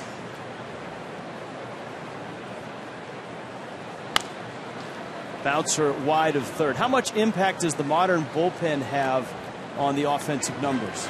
It's big. It really is. When you look at the strikeout, the increase in strikeouts that we've seen, which is, of course, plays a huge role in the decline in scoring, it's much more about the bullpen than the starting pitchers. The starting pitchers are striking out more guys, too. They certainly throw harder. Noah Syndergaard throws 96 every single pitch practically. But it's so many teams now have 3, 4, 5 guys in the bullpen who throw 95 or higher, and that's a big part of it. Well, and I think you wonder if it'll ever go back to a little bit of the way it used to be. I don't need to doesn't have to go all the way back, but when you see teams like Kansas City have the success they had last year, then everybody else wants to do that. Sure, and I think teams see Wade Davis, for example, and they say, well, we have the starting pitcher here who isn't doing very well, but he does throw 92, 93. What happens if he's a relief pitcher? And, of course, that's always happened. There have always been some guys who converted from starting to relieving and thrived. Mariano Rivera comes to mind, many others, but certainly the Royals have created a model for basically everyone else to follow. And now you want not one lights-out reliever or two, but 3 or 4. And it really makes you appreciate the guys like a Paul Goldschmidt and a D. Gordon that are hitting in the 330s. Right, and or the guys who can actually put the ball in the bat quite often, not strike out a ton, and draw some walks, but they're few and farther between. Do you think that baseball 10, 15 years ago made a decisive shift in terms of drafting and developing and saying, let's start putting better athletes on the mound? Well, I don't think that's what happened. I'm not saying that there hasn't been some of that. I think really it's generally sport wide. It's maybe sports wide with better conditioning. All these young pitchers going to pitching schools, having personalized instruction. Now, of course, we've seen the epidemic of Tommy John surgeries as well, but these guys do throw harder at younger ages than they ever have before. Probably why there are more Tommy John surgeries. I think so. We've all read the stories about pitchers who pitch almost year-round, pitch in the winter, play on these travel ball teams and throw hundreds of pitches in a week. So that's got to be a big part of it. It does lead to injury, but I also think it leads to earlier development and an ability to throw. Look, there are just so many more guys who throw hard now than there were 30 years ago. It really has changed the game in a fundamental way. Conley, a peek at first. Davis is there. And the 1-1 to Rogers is a strike. Rob Nyer of FoxSports.com is with us. All right, we've talked about the trend in baseball, the drop in runs, which has been steady, and the rise of pitching. Carl Pavano had some numbers that he liked in terms of measuring a pitcher's effectiveness. Tommy likes the whip, and I say that with a sparkle in my eye. The fastball misses. And Rob, for you, and you are one of the guys that certainly does a great job with the advanced metrics, how do you measure pitchers? What's the first thing that you look at to find out if a starter or a reliever is effective? Well, I will answer your question. I will preface this by saying I don't believe in one stat fits all. I don't believe in wins above replacement as the ultimate. I don't believe in the ultimate anything. I think all the pieces of information can and often are useful. But if I have to look at one thing at a glance, I will typically look at something called xFIP, which I know it sounds ridiculous, but stay with me. It's basically an adjusted fielding independent pitching metric. And it essentially turns a pitcher's numbers into an ERA, same scale as ERA. 3's good, 2's tremendous. But it attempts to strip out a lot of the luck, if not most of the luck, that just comes with pitching. You give up a routine fly ball, happens to travel down the line at 325, 30 feet at Fenway Park, and it's a home run. Well, was that really a terrible pitch? Or did you just get victimized by some poor luck? So it strips out maybe a few extra home runs that you give up because you suffered some bad luck, and it strips out maybe a few extra hits that fell in because a bloop just happened to fall here, another one happened to fall there. Well, we have it, the list up on the screen, just those names. A liner to left here. Dietrich can't get it. It's by him all the way to the wall. Davis to third. He'll be held there. And Jason Rogers has allowed double. And the Brewers are threatening with one out here in the fourth. Any list that starts with Clayton Kershaw is a pretty good indication that it's an accurate, and you look at some of the other names on there, Keuchel, Sale. 3 left-handers, 3 out of 4 lefties. Not a good route by Derek Dietrich. He's still learning out there, but that ball was scalded by Rogers. Well, and you're going to find you're not going to find a lot of surprises typically on that list. What it can really help you do early in the season is identify some pitchers whose ERAs just don't tell the whole story. Clayton Kershaw had a high ERA for him back in April and May, and I'm sure you guys remember people actually asking the question, what's wrong with Clayton Kershaw? Well, if you strip the luck away from his performance, nothing was wrong with him, and what he's done since then should not be at all, shouldn't have surprised anybody. Well, since we have you, and we've probably finished our discussion on pitching, Clayton Kershaw, let's start there. Is he your Cy Young Award winner in the National League? I know it's maybe a little early for the year-end awards, but we don't get a great many opportunities to talk with you, Rob. Into left, and this one falls in front of Dietrich. No scoring. And heading to second is Perez, and he'll get there. The throw cut by Prado. And the Marlins infield falls asleep, and it costs a base. But Dietrich has to come up and make a better score. And I know Zach Greinke's had a tremendous season. He's 13-2, and it's very difficult to argue with that. His other numbers are great too. Kershaw's, aside from his ERA, which is also fantastic, if not Greinke's, is great too. I would probably vote for Greinke just based on what we've talked about. But again, I don't believe in one size fits all. When you've got two candidates as outstanding as those two, I would dig a lot deeper. I look into clutch pitching. I look into everything that I possibly could before I filled out a ballot like that. Well, it's fun while we have you, Rob, too, because Rich and I were talking about this recently. MVP. If the Nationals continue to fall in the wrong direction, does that help Paul Goldschmidt at all? Oh, I think it does, sure. I don't know if Goldschmidt has enough ultimately. I think that they're close enough, just in terms of hitting, that you can make a case for either of them right now. And at the end of the season, who knows? Again, I would look at, with those two, they're close enough. I would look at clutch hitting, and not just the raw numbers, not just wins above replacement. I love those things too, don't get me wrong. But if one guy's much better than the other in terms of actually driving in runs, hitting in the clutch, I think that should count. I'm not saying it's everything, but when they're close, it's certainly something. What are your stats for clutch hitting? Is it as easy as with runners in scoring position? How much deeper do you go than that? Well, I think that's fair. It's fair to look at that. I look at something called WPA, which is essentially computes how many runs this guy was responsible for. I mean, it gives extra credit, for example, on a grand slam in the ninth, bottom of the ninth, as opposed to a solo shot in the third in a game you win 8-3. So again, there's no perfect measure of clutch hitting either. Ideally, you'd find that one guy was a lot better than the other guy in everything. Unfortunately, life isn't always that simple.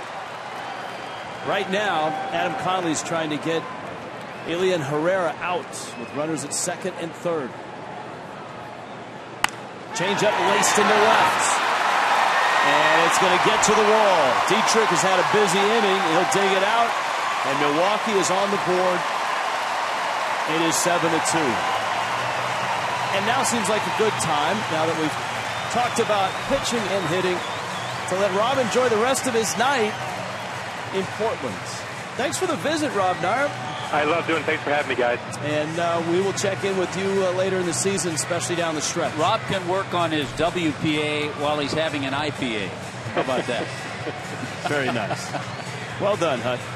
All right, Rob Nair, FoxSports.com. We thank him for chiming in here on an email and Twitter Tuesday. 7-3. Milwaukee adding 2 more runs within 4. Carl Pavano from field level, what do you see that's different from Adam Conley here in the 4th as opposed to his first 3 innings? Yeah, what you're seeing here is he's controlling the inner half, but these guys have made the adjustment.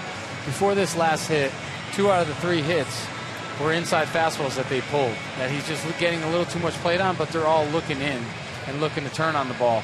If he established the ball away now and brought them back over the dish, he would allow himself to get back in now, but he's not making quality pitches away to righties. He is in the righties, but they've already seen it. Now they're at the second and third time through the lineup, and they've made the adjustment, and they're just looking to turn on balls. Pap, one of the biggest adjustments, a young pitcher from the minor leagues, he doesn't see the minor league hitters, AA and AAA, making those adjustments the way they do up here, does he? You're right. Not a bat to a bat, and that's how you become successful. It's the cat and mouse game. You got to throw them what you know that they're not looking for. Because if you got them out more than one time in one spot, they're going to look for that pitch. You got to get them out somewhere else. And he's not doing that right now, not with quality pitches. Like that changeup, I thought that was a good pitch. It's out of third, though, for a guy that's looking for a fastball in that's going to cheat on the fastball. He could get to that ball that stays up out of third. That's a changeup. But if it's down and away, he's got to reach for it. He's not going to be able to get to it. And he loses the outer half recognition of the strike zone because he's looking in so much. So you could use that to your advantage, but you got to get it out there. Okay, a couple things happening here. Obviously, the Brewers have put 3 runs up. Logan Schaefer is at the plate. Kendrick Flores is up in Miami's bullpen. And so Adam Conley, if he wants the win, has got to get it together because his pitch count sits at 65. Flores scheduled to start in a couple of days when the Marlins return home to Marlins Park. Well, this makes you think back to the Boston start for Conley, where he couldn't get 5 innings in that 14-6 win. He went 4 2/3. So the challenge for this lefty, get out of this inning and try to get through the 5th.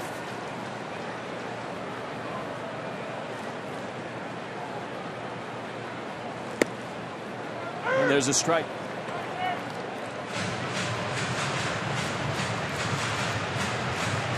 Schaefer singled back in the 3rd. Pitcher spot is due up next. You know, you could feel the momentum change. Sometimes there's a fine line between getting a lot of runs and sitting around a lot and losing your rhythm as a pitcher. You know, I'm not saying that's the case here, you know, with the walk here, but, you know, he did sit around a lot that 4th inning. I know he was on the bases. Sometimes that could wear down a pitcher and just throw off the rhythm, but on the other hand, these batters are making adjustments on his game plan. Remember, we talked about it last night. The Brewers don't have a deep bench. They have just 4 reserves. And so this would be a spot, if you're down 4 and you feel like you're coming back, where you might pinch hit. Yeah, there's a couple reasons, not only because of the 4-man bench, but you also have to look at your bullpen.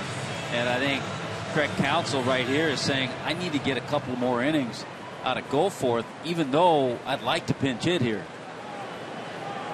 Well, here is Goforth. Let's see if he'll be bunting and trying to put Gene Segura in an RBI spot. More than likely, yes.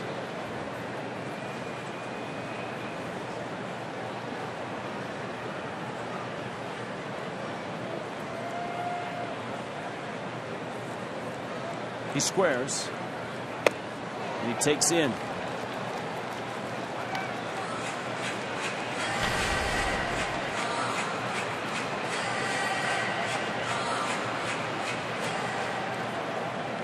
And so Conley went from being dominant in his first 3 innings to right now struggling to find the strike zone. He's got a guy up there who came into this game because of his work out of the bullpen with no at-bats. And he had an at-bat in the 3rd inning. He struck out. Now here he is trying to drop down a bunt. And relievers, they don't practice as much as starters, bunting and hitting. And they get in the cage, so he needs to exploit that right now. And he went after it. Counts 1-2.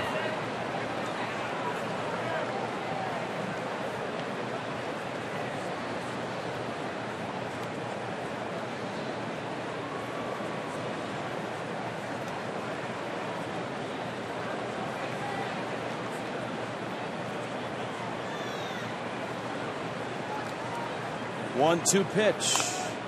Fouls at the plate, and it goes as a strikeout.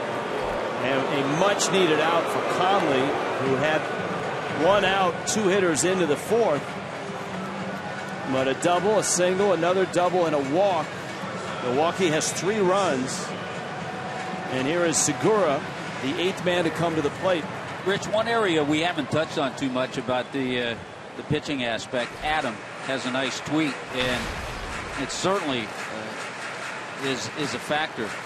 Could the trend be just consistent with the implementation of shifting and an emphasis on defensive alignments? I think to a degree.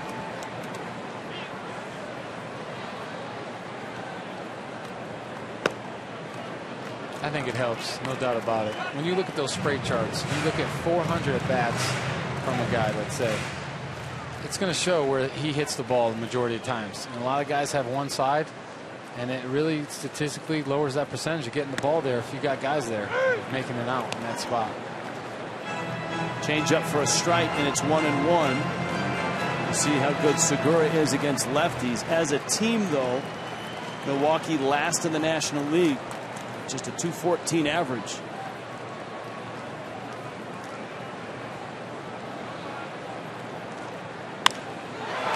Liner to center.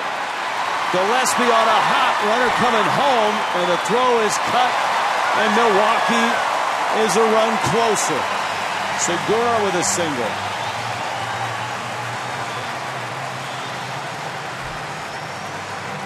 There it is again, guys. He went changeup away and fastball in, and he's just not fooling anyone right now, and they're ready for it. Boy, that's going to be all for Adam Conley. Dan Jennings to the mound. He's already made the call to the bullpen. Kendry Flores comes in. West Kendall Toyota called to the pen.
Brewers.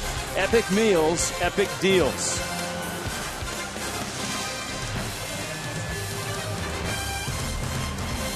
In Milwaukee tonight, the Marlins race to a 7-0 lead. And all of a sudden, the Milwaukee Brewers have risen up for 4 runs here. And it is 7-4. Henry Flores replaces Adam Conley. And it has been, Rich, a quick knockout punch to Adam Conley, who threw really well through the first 3 innings. Through the first 3 innings, he had 6 strikeouts. And then just started missing spots. As Carl mentioned, the Brewers, to their credit, they made adjustments, and he wasn't able to adjust back. Started off with Schaefer with that ground ball to right, and then Segura. Lucroy had a good at bat. They all made the adjustment and were getting to that ball in, which they were swinging through the first time through the order.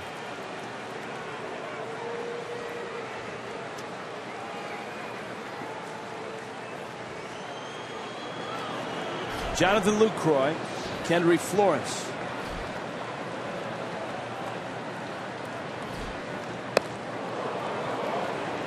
Flores misses up. Hogan Schaefer at second. Gene Segura is at first.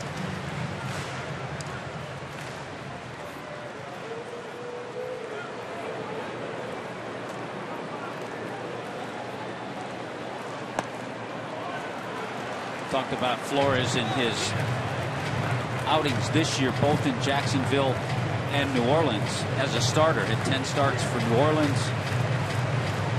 Started 9 times in Double-A for Jacksonville.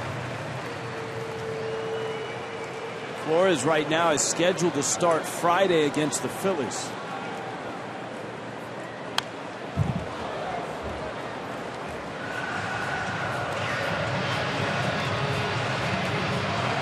This doesn't immediately take him out of that start, but it certainly depends on how long he goes. Yeah, that's a good point. It really depends on how far he goes, and if he's successful, you look at the Marlins when they bat in the 5th inning, he'll be due up second. So this could be it for him, but then that just means Dan Jennings will have to dip into that bullpen. To right. Ichiro back, warning track, reaches and makes the catch. That was close. Henry Flores stops the inning. 7-4 Miami.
'82, Pete Rose becomes the all-time leader in plate appearances, passing Stan Musial.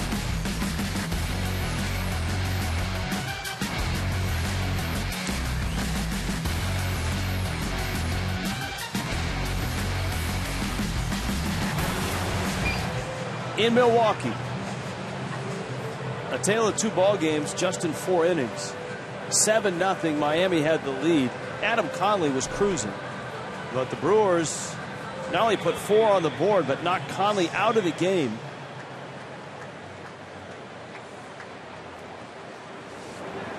And so Miami goes back to work, trying to add some runs. Their lead shaved to 3. Tomas Talis takes a strike.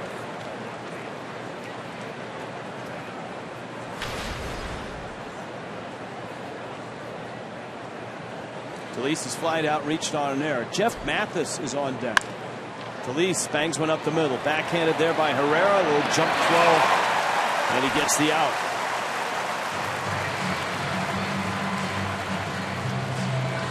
So the answer comes pretty quickly, doesn't it, Tommy, that Kendrick Flores' appearance is going to be a brief one. Yeah, and I think just because of the third of the inning, he would be throwing today, so he'd be ready to go Friday against Philadelphia, certainly. So it'll almost be like a bullpen day for him. There is news in Major League Baseball tonight that just popped on the wire. After Rob Nair left us, would have been interesting to get his take on it. Ben Cherington has stepped down as president of baseball operations for the Boston Red Sox, and Dave Dombrowski has taken his place for the Red Sox. Well, I think the speculation for Dave Dombrowski was either going to be Toronto, the Red Sox, possibly the Los Angeles Angels of Anaheim. But I think the part of that stands out is that Ben Cherington is no longer in that role. Especially after winning a World Series with a team that he put together the year before. Mathis fouls it into the glove of Jonathan Lucroy. Yeah, World Series championship in 2013. Fall from grace last year. And disappointment certainly in 2015, especially with 2 of the bigger free agent signings. Trouble keeping Hanley Ramirez in the lineup. And Pablo Sandoval has not lived up to the money that they've been paying him either. Wasn't there another shift of power? Didn't Lucchino, didn't he step down as well? Larry Lucchino has stepped down, yeah. A couple weeks ago, right? Yes, he did. Jeff Mathis swings and misses and strikes out.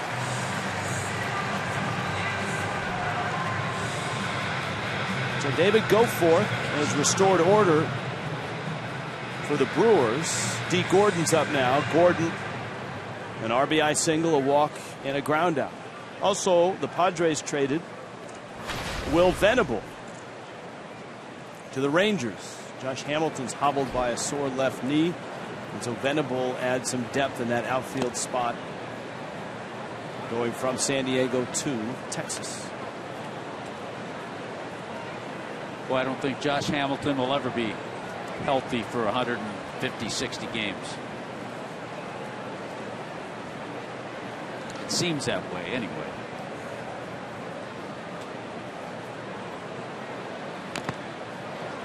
Gordon fouls it at the plate. No television tomorrow, but on Thursday night, Marlins and Phillies. As the fish, we'll see Ryan Howard and the Phils, who've played better in the second half, certainly, than they did in the first half. Who would have thought we'd see Chase Utley, too? And, you know, the reports are that I think it was Ruben Amaro Jr. has said that it was an ankle issue for Utley, and that maybe there was more to it than Utley let on. In terms of his performance in the first half, that ankle really was bothering him. Lately, in his playing time, he's been doing a good job for the Phillies. That's a big surprise with him going, being a free agent after this year.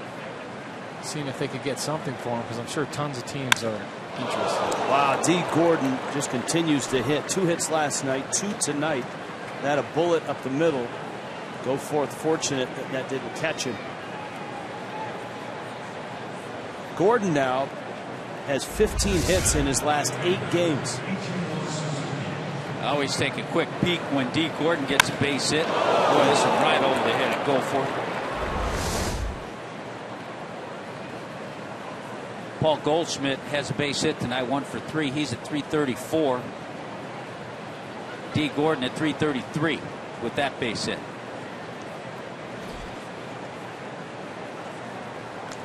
And Gordon chased back on a close play at first. Ichiro's up. Ichiro has 2 hits. Marlins and the Brewers both with 9 hits in the ballgame. And of course, on a night where we've themed it for the dominance of pitching, it's 7-4. Of course. In the 5th inning with 18 hits.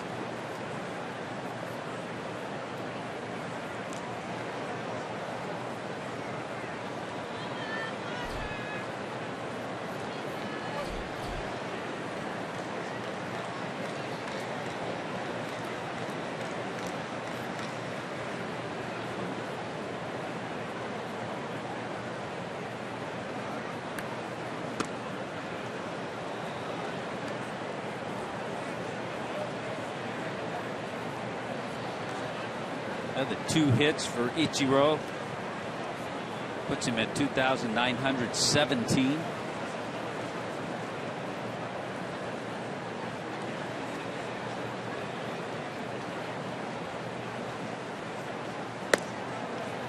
Takes away, and it's 2-0.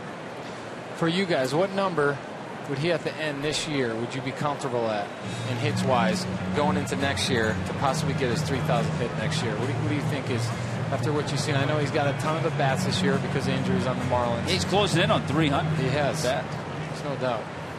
I think if he can get to 35, 30 to 35, and that would put him 30 to 35 left. No. Pitches a strike, throw down is late, and Gordon has the stolen base. 2,930 or 2,935. Okay, so if next year he needs 60 or 70. Yes. Okay. Yeah, I feel good with that. Yeah, I was at 65. That was a good number. And it does feel like and look like Ichiro is swinging the bat much better over this last week and a half than the patch that he had where his average dipped.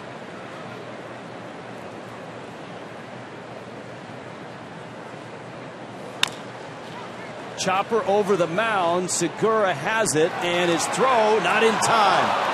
Ichiro's got another hit. Rogers had to lunge. The signal from Ben May at first base was that Rogers was off the bag. And because of that, you could rule error, but he came off the bag because Segura had to rush the throw, and it's base hit, and rightfully so. So third base hit tonight for Ichiro, 3 for 4. Remember, his out was a deep fly ball to right field. I think he may have beat that throw anyways. He did. Yeah, he did. And it didn't look like he was off the bag either. No. Oh, there it is. See his foot in front of the base? Yeah. Not very good footwork by Jason Rogers over there at first base. No, but the replay showed Ichiro had beaten the throw. Hey, by the way, I can't help it when I look at Jason Rogers, and you have to go back to the 70s, to a 2 or 3 time batting champ. Yeah. His build, the way he wears his uniform. Yep. Who are you thinking of? Bill Madlock. Bill Madlock. There he is. If he could just hit like Bill Madlock. Yeah, that's right. That's a good call. Here's Prado, runners at the corners with 2 outs. And an opportunity here for Miami. This has not been a well-played game defensively. 2 errors for the Brewers. The Marlins had a misplay in the Brewers' 4-run fourth. Derek Dietrich with an off-the-mark throw coming in from left field. Ichiro runs, good jump, pitches in, and Ichiro has a stolen base. You know, that's the other thing for Ichiro. He's closing in on 500 stolen bases. He's at 497 now. Yeah, that's number 10 on the year.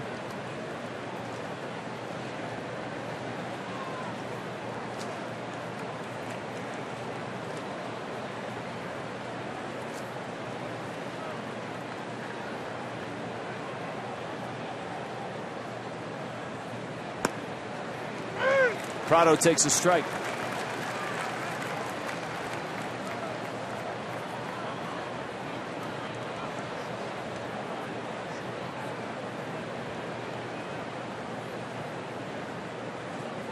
We will dive back into the emails and the tweets. 2 outs here in the 5th. Prado lines it into right center field. That's a hit. Gordon scores. Ichiro scores. And Miami answers back. What a great at bat. And gets 2 of those runs back. It is 9-4 Fish. How about if you're a pitcher and you have to deal with Ichiro and Prado back to back? 2 veteran guys who certainly know how to work counts, what to do at the plate. Just a beautiful swing by Martin Prado there. Brewers bullpen is active and ready. And it looks like Craig Counsell is going to go down to that pen again. Prado chases home 2 runs and chases David Goforth. West Kendall Toyota call to the bullpen.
Of the Brewers. Tonight was supposed to be a special night, and it still may be, because we're going to talk about the dominance of pitching.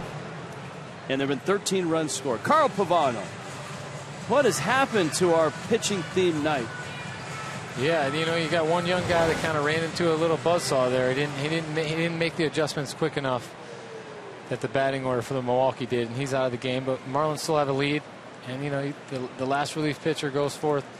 He did a good job of keeping them in the game, but just ran out of bullets. Neil Kotz is the next out of the bullpen. Prado is running on the first pitch, and he steals second base. And that is a veteran move. Reliever in, goes on first motion, and swipes the bag. Head number 1 for Martin Prado this year. I was just thinking that veteran move. I mean, he knows that the pace of the game right now, Kotz isn't in the pace of the game yet. He just got in. He's still feeling for it, and he took advantage of that. It's a good play.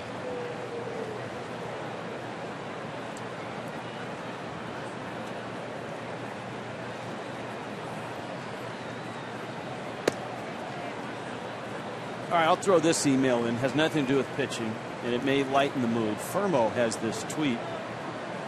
Tommy, can you please say, "Pour some sugar on me" the next time he hits a home run? Great.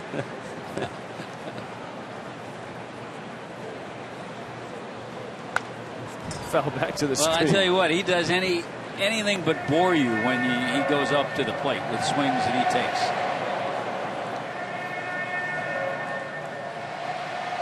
And he went through an adjustment period.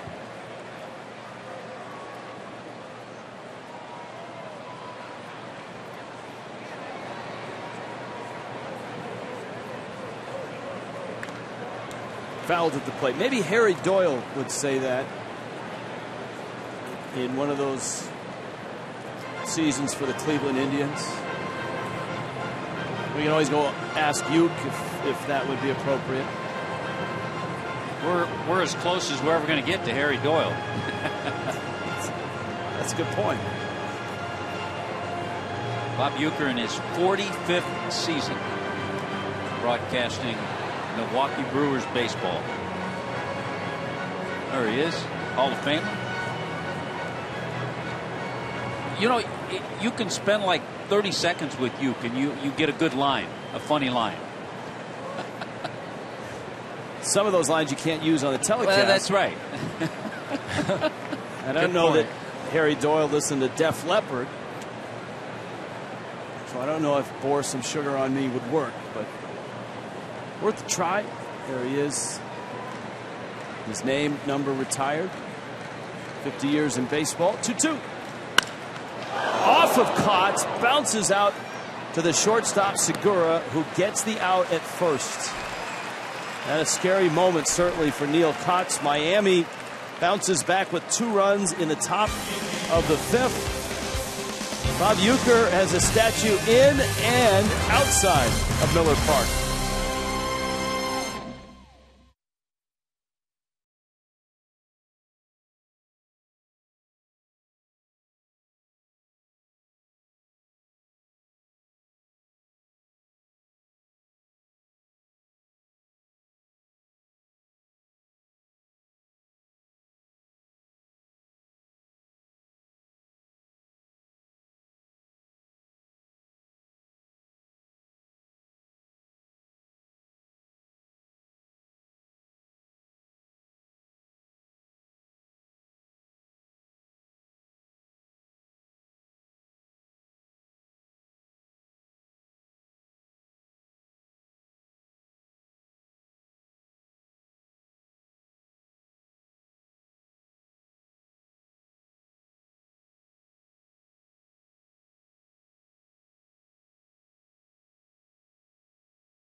Just to the bottom of the 5th. Marlins and Phillies this weekend, and on a Sunday, it's a Sunday fun day. 4 for 74 packed by Pepsi is in play, and the Marlins will celebrate Dontrelle Willis and Juan Pierre Day. Fans get a D-Train or a JP T-shirt courtesy of Miccosukee Resort and Gaming. Kids can run the bases in the Diamond Dash, Marlins.com for ticket details. Rich Waltz, Tommy Hutton, Carl Pavano, Kyle Bearclaw. Out of Miami's bullpen. This was an Adam Conley start, and boy, did he start quite well. He was 3 innings in with a 7-0 lead, but he couldn't get out of the 4th. Kendrick Flores finished that inning. Bearclaw takes over, and Ryan Braun greets him. We may have a chance, Rich, on Dontrelle Willis, Juan Pierre Day to get both of them up in the booth.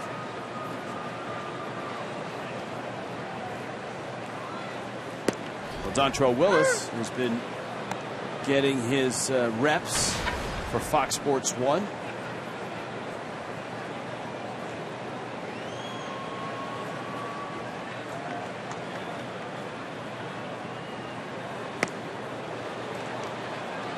Braun's 2 for 2, a double and a single.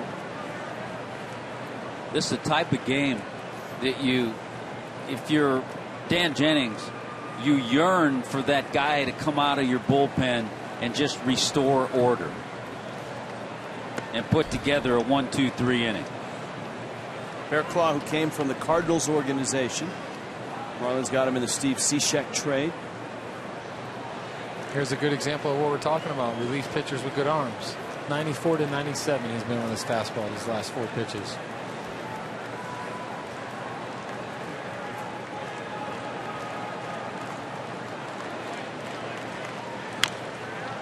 Bearclaw pitched on Saturday in St. Louis. Picked up his first major league win in that last Adam Conley start. That was the Wednesday 14-6 win over Boston.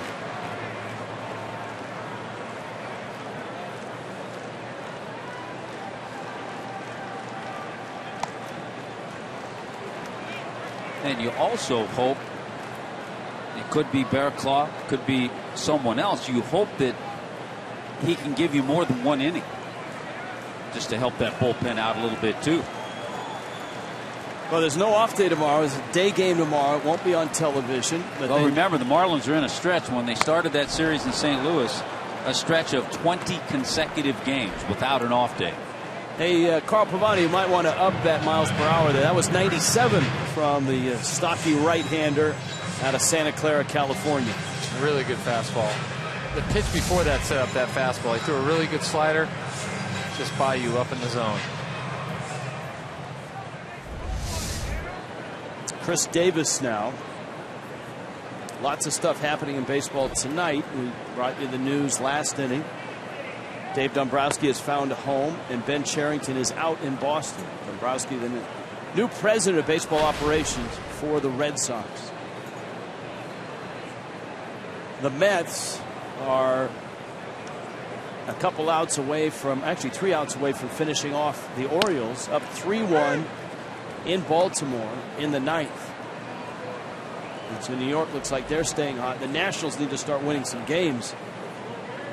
Top 5, 5-4. Nationals lead the Rockies in Denver. The Mets getting another outstanding performance from Jacob deGrom. He's lowered his earned run average under 2. Wow.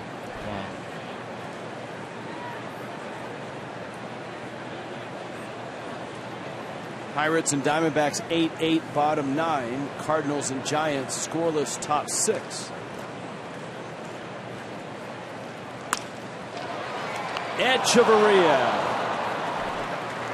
Davis is out. 2 down here in the 5th. And Toronto did beat the Phillies 8-5, and that was in Philly. They needed to.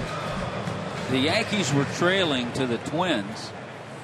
Alex Rodriguez hit a grand slam. He's the all-time leader in grand slams. His 25th. Yankees now have an 8-4 lead over the Twins.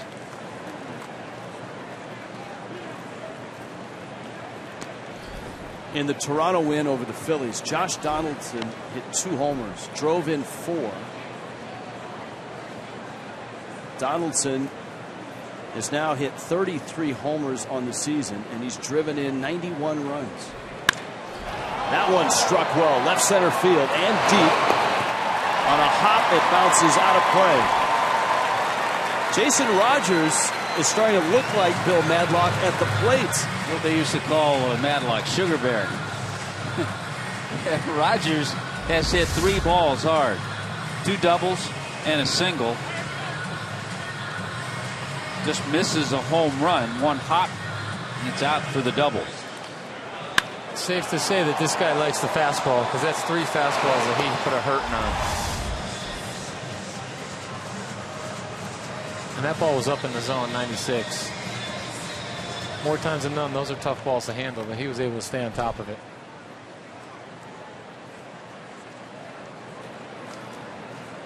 Hernan Perez, who was 1 for 2.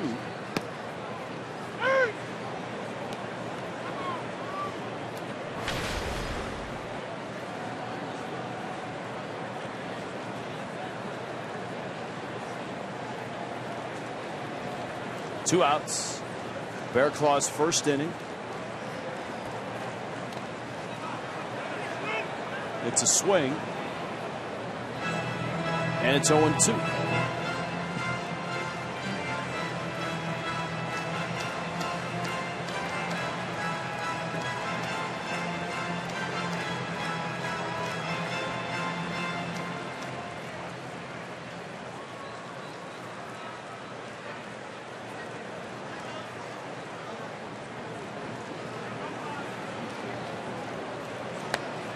got him on an 0-2 pitch. Talise digs it out and holds it. Bear Claw works a scoreless fifth.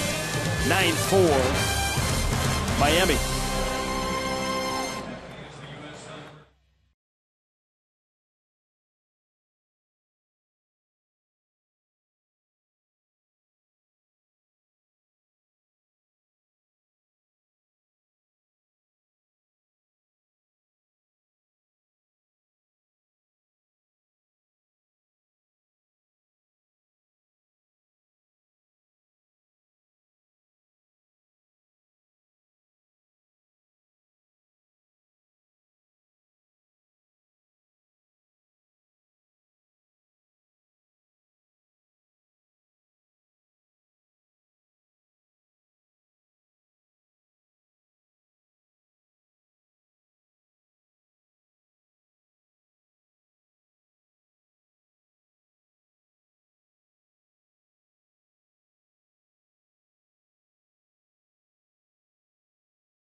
Marlin fans, to learn more, log in. Go to marlins.com/fishfamily.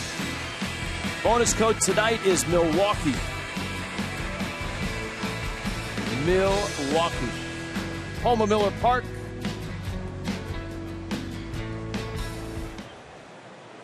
(9-4). Marlins on top. Neil Kotz, the third pitcher for the Brewers, and pitch foul back off the bat of Derek Dietrich. Cole Gillespie, and Danny Echeverria in the sixth. Miami has amassed 9 runs, 11 hits. And Dietrich, a busy night, 2 for 2 with a walk. He's been busy in left field as well. He had one ball hit over his head. The route wasn't the best. I'm not sure it would have been over his head anyway. Kind of an ill-advised throw back toward the infield, but you know what? He just keeps swinging the bat, and he'll learn in the outfield. Havy, we have an email about you. Uh-oh. From Jim, who says that Craig Minervini and Carl Pavano are the Kathy Lee and Hoda of sports television. I don't even know how to take that. No, that's a compliment. They need to do more pre and post games together. And that's nice to hear. He wants to know, and Dietrich gets clipped by a fastball. And he's on his way down to first. Also, Jim wants to know, are you wearing cologne tonight? Because Lenny Harris the other night was on you for what he called high karate cologne. Of course. I'm not going to let Lenny show me up 2 days in a row. I'm a quick learner. What do you got going tonight? A little Calvin Klein or something? Actually, it's called Dunhill. It's one of my better colognes. He really showed me up yesterday, whatever he was wearing. I couldn't tell he was going to a baseball game to coach third with how the smell that was coming off of him. Yeah, I think Lenny right now probably appreciates a better smell out of you. Be careful what you say. He's getting closer to you. I see you. He's been eyeballing me all night. I'm afraid he's going to throw something at me. Gillespie takes a strike. All right, so I guess we should ask now, which one would be Kathy Lee, which one would be Hoda? I think Craig would be. I think Craig would be Kathy Lee. Yeah. Yeah. I'm just glad Craig lets me get a word in every once in a while. Pitch in the dirt. Cole Gillespie, big hit in the first. It was a 3-run triple. That was off Tyler Cravey, who didn't last long. How about Dietrich getting hit by the pitch, reaching base for the 4th time tonight? A double, a single, a walk, and now hit by a pitch. He's really seeing the ball well, too. The first pitch of that at bat, he took a really good hack on a fastball that he just missed.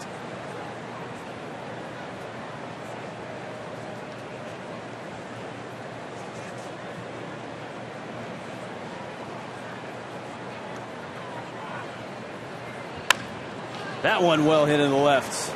Boy, Gillespie turns on another one. He continues to swing it well. And our Toyota Trend flies in magically. We're talking about Gillespie and his nice streak. He's at 9 straight with 2 hits tonight. Danny Echeverria with an RBI single has stretched his to a dozen. Gerardo Parra is at 14, though he no longer plays for Milwaukee. Yeah, he's in Baltimore.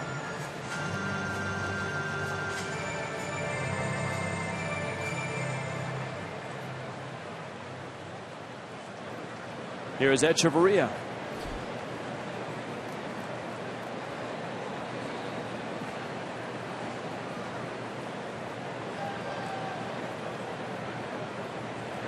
There's some wild games going on.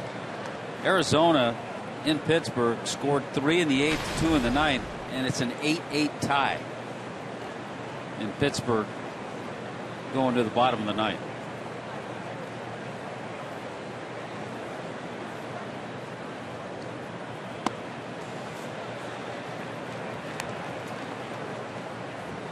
Ball and a strike to Echeverria. This part of the order, if you go back to Sunday's uprising in St. Louis, this part of the order has been front and center in all 3 ball games.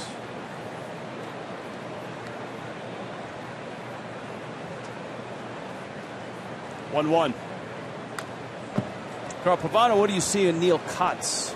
You know, he's got good stuff. I mean, especially from the left side. He's not like a lower arm angle, but this little tap right here, not many guys do this. This helps him get his balance. See how he comes there and then goes? Clayton Kershaw does that a little differently.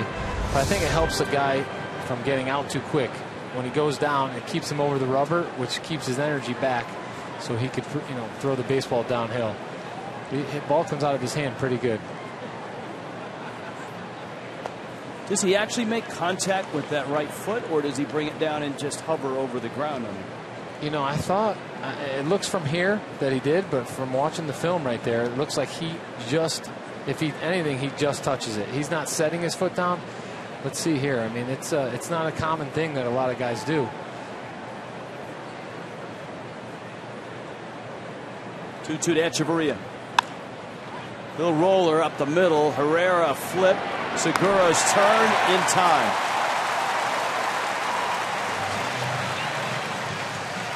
All right, let's take a look at the feet of Neil Kotz.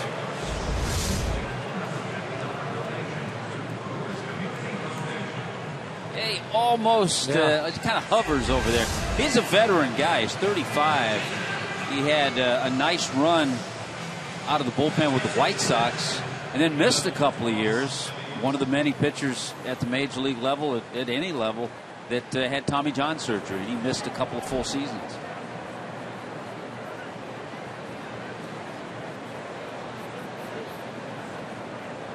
Now Talise, switch hitting catcher, getting the start tonight. And he takes a strike. Talise 0 for 3, reached on an error back in the 3rd. He's shown some good patience tonight, and he's hit the ball sharply. His first at bat hit a bullet to center. That ball, the ground ball in the 5th, was hit pretty sharply. Now we'll get to see what he looks like from the right side.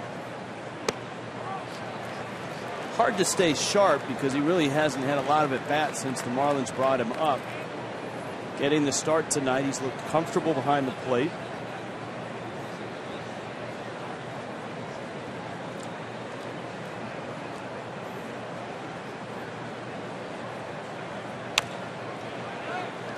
Count stays 0-2.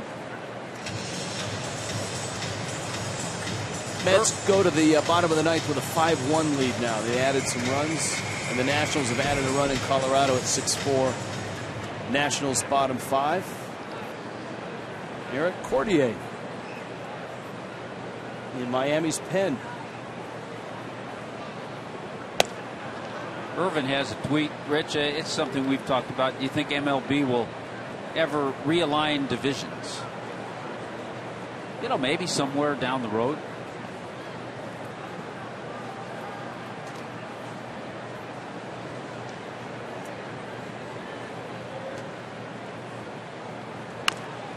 Which is it more likely that they would realign leagues than divisions? I just had an opportunity for my first ground ball, guys. I missed it. Bounced right out of my hands. Seriously? Yep. Oh, wow. That was my left hand, though. If I could get my right hand on that, I would. Watch it. Lenny's going to start giving you some heat. We worked on that all spring. We did. EPFP, which would be ex-pitchers fielding practice. It's all right, Pabby. You'll get another one. I'm confident of it. 9-4 Miami.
Your marks, set, go, and they're off. The Racing Wieners, Pabby, don't pull Randall Simon and go after the chorizo there. Tommy has the Polish, and that's the striped sausage in front. And Tommy Hutton looks like he's in the money here. Yeah, he got a good jump. He got out of the blocks quickly. Bratwurst closes for a second. And section 221. But it's Polish, and Tommy Hutton is in the money. So I'm even on the trip. Right.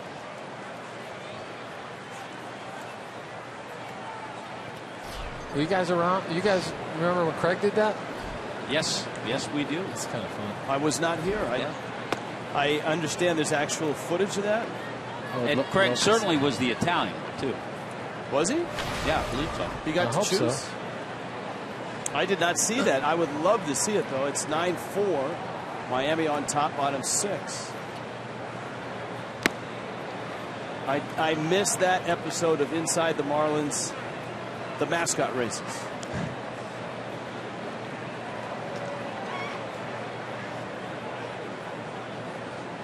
Didn't Randall Simon, he got in a lot of trouble for that, didn't he? Oh, yeah. Yeah, he did. Yeah, you don't go off and hit a mascot with a bat. Remember, John Buck actually got run over by a sausage. You don't hear that often. There's Bernie. Up in his chalet. He's had a kind of a lonely series so far. Brewers did not homer in yesterday's ball game. Miami won the game. Brewers have come close, but no homers here. They do have 4 doubles. Herrera pulls it foul.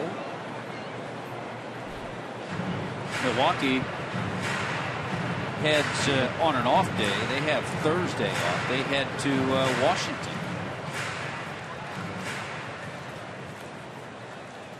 And then the Marlins will see the Brewers in Miami in about 2 weeks. That's a swing and a miss. It hit the dirt. Now the third base umpire, Adrian Johnson, telling Bill Miller that it hit the dirt.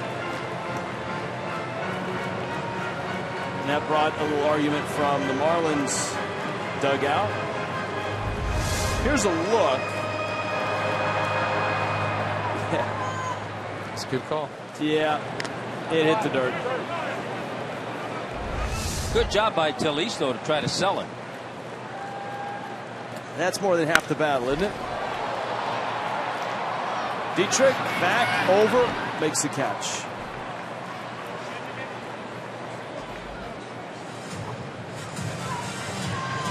And Logan Schaefer will be the hitter. Irv had that question about realigning divisions. Yeah. And the reason I said it's more likely that they might realign leagues. I think everyone's kind of where they should be. Remember, the Brewers used to be an American League team. And much like the Astros, they were asked to swap leagues. What year did the Brewers change to the National League? Was that like 98, 99? The old stadium, I believe.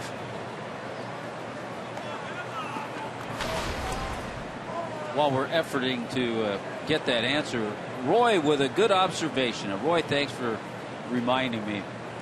Rob Nen used to have that tap of the foot, that front foot when he delivered. And he was a good one.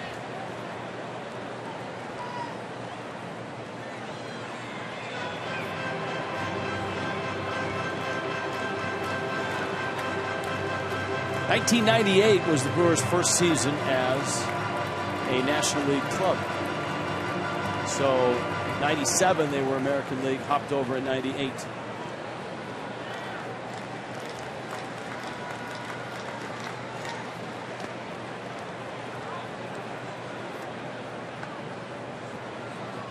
Milwaukee has been to one World Series. You see that American League championship pennant out there. We talked about that series when we were in St. Louis. Cardinals, all those rabbits in Whitey Herzog's lineup. Soft floater into shallow left. Echeverria out there to make the catch. And there's 2 outs. Kyle Bearclaw has settled things down. Scoreless 5th and 2 outs here in the 6th. Well, looks like Craig Counsell is going to go to that bench. Scooter Gennett will pinch it to Cox.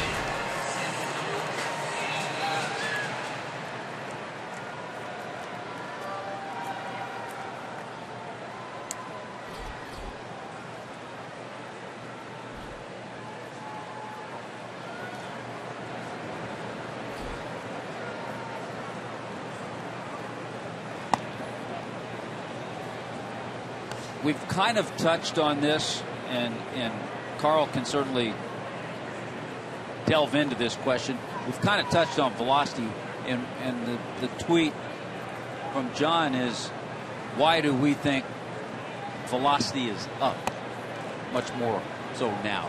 Well, Rob Nyer said bigger, stronger athletes. And I'll throw in another thing. I think there's more emphasis on it. You see kids scouted now, and all the scouts have radar guns, and they're trying to find out who throws the hardest. Maybe not who pitches the best, but who throws the hardest. So I think there's a little more focus on it than there used to be. 94 on that one. As far as velocity, 61 pitchers averaged 94 or better last season. Go back just to 2004, it was only 19. Average fastball was at 92, 6th straight year of an increase. And last year, 52 minor leaguers were at 100. Wow. That's amazing. Especially considering trying to face those guys with minor league lights. Prado makes the catch, 1-2-3. Go the Brew Crew in the 6th, 9-4 Miami.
at Miller Park. Bud Selig was the longtime Major League Baseball commissioner, but in these parts, the native son of Milwaukee is best known as the former owner and the man primarily responsible for keeping the Brewers in Milwaukee. This experience tells the story. The fans watch an emotional 10-minute video of getting Major League Baseball here with the Braves in 1953, the despair of losing the Braves in 1965, to the excitement of getting the Brewers here in 1970. Bud Selig has been in the middle of it all. Here's his office where fans get to visit, where he did much of his work to keep the Brewers and Major League Baseball in Milwaukee. And the key was Bud's leadership to building this great park, Miller Park, which opened in 2001. The Selig experience, something to see here in Milwaukee. Thank you, Craig. The first thing we saw in Milwaukee was Bud Selig. Actually, the real Bud Selig. He stepped off the elevator as we were waiting to go up to our rooms at the Pfister Hotel. There was a dinner engagement in the lounge at the very top of the Pfister Hotel. And the former commissioner was on his way downstairs and on his way home. Corey Knebel takes over for the Brewers. He is the third reliever to work. Knebel came over from Texas when the Brewers made that deal, and Giovanni Gallardo went to the Rangers.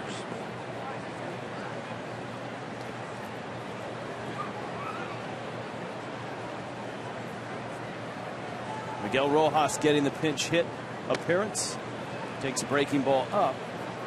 If you're just happening by, you've missed 13 runs, 22 hits. And the two teams have actually combined to leave 13 on base. It's not been a thing of beauty either on the mound, at times in the field. Brewers have made a couple errors. Marlins don't have an error, but they did throw it around a bit in that 4-run fourth inning for Milwaukee. And Rich, as you have pointed out a few times tonight, on a night when our hashtag was pitching dominance. No better example, Tommy, than this. Carl Pavano is with us, field level.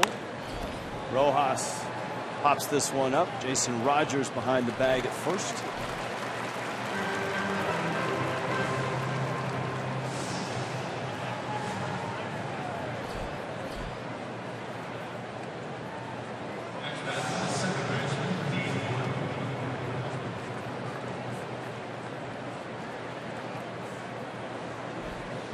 These last two bats, he scolded two balls right up the middle.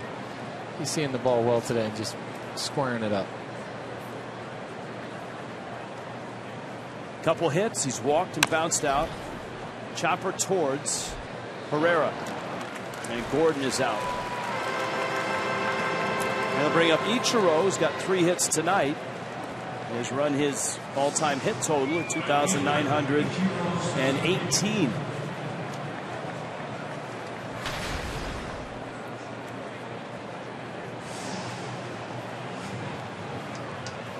Ichiro's second 3-hit game this year.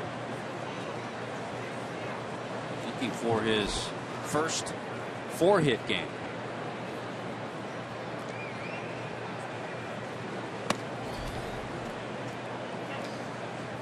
Last 4 fastballs from Knebel, 95, 96. Another hard thrower out of the pen.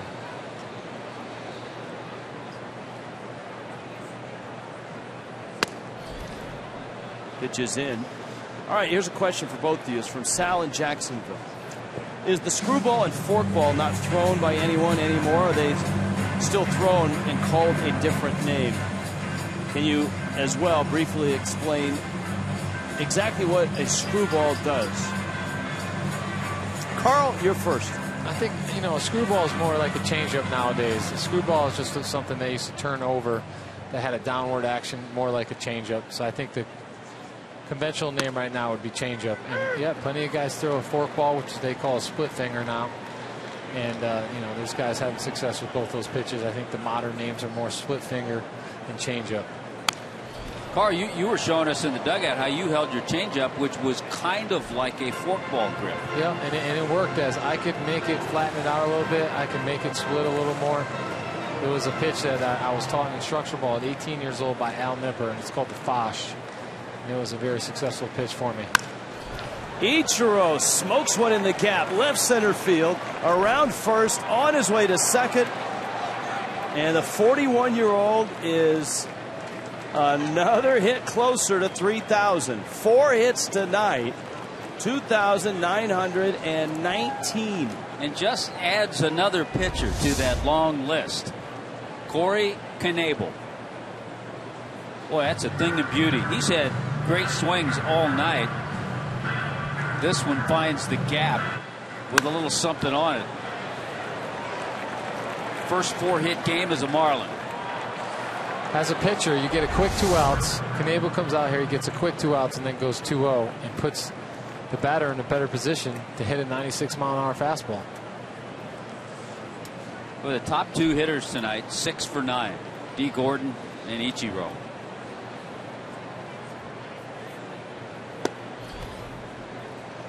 Now Prado, who's driven in 2 with a hit.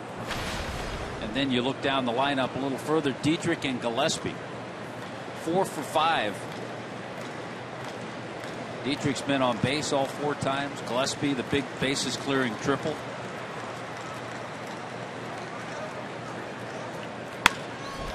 Prado's bouncer out to short. Segura in time at first. A double by Ichiro. 7th inning stretch here in Milwaukee. Roll out the barrel. 9-4. Oh, we got the footage. Craig in a sausage race. Look at him, how serious.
Seeing here, I've not seen this.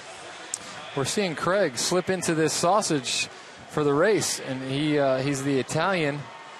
Wow, I guarantee that suit would not fit him now.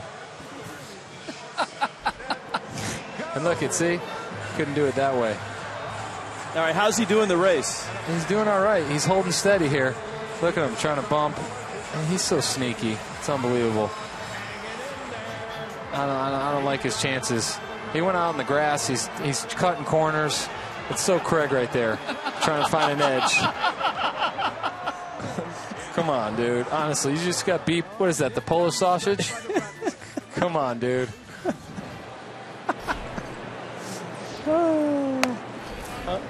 No, that's classic stuff. It is. That was a fast bratwurst, guys. It was yeah, you set a modern day record right there. You know, it's a good thing the Marlins were trailing in that game, because strength coach Dale Torborg told me the next day that he was about to clothesline me as I came around the dugout. But because they were down, he didn't want to do anything.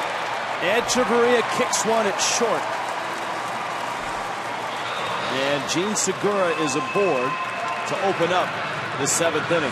That's a nice moment, by the way, for Eric Cordier, who's making his Marlins debut. He pitched in 7 games with the Giants last year. That ball just caught him on the heel of the glove. Not only a nice moment, but this is a Green Bay native who grew up listening to Bob Uecker and was a huge Brewers fan. And here he is pitching for the first time in this ballpark. A guy that has gone through a lot in his professional career, a lot of injuries early. A lot of time in the minor leagues. He's persevered. He was saying earlier today that it was a couple years ago in the minor leagues that all of a sudden it all came together and his velocity came up, and a lot of it had to do with cleaning up mechanics. I could see that. If you watch him throw right here, a lot of times guys that have a lot of injuries, their ball does not get out of their glove, so which means they drag their arm. And you heard Jose talk about when he dragged his arm, he feels that led to his injury in his shoulder. This guy, as soon as he lifts his leg, he does it a lot quicker than most guys, but you could see him get that ball out of his glove and up, so when he is on contact, the ball is up. That's 99 miles an hour, that pitch right there. I know it's a ball, but it's awful hard. And 99 miles an hour. Started the year on the DL, a right elbow strain.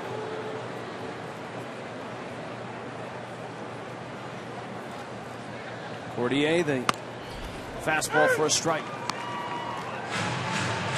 Well, 31 games for Sacramento, the AAA affiliate of the Giants. An ERA of just a little over 1. In the Pacific Coast League in Sacramento, that's pretty good. That's really good.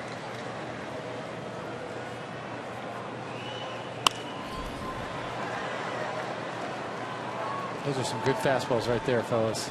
Obviously a Packers fan. Yeah, without question. A Brewers fan.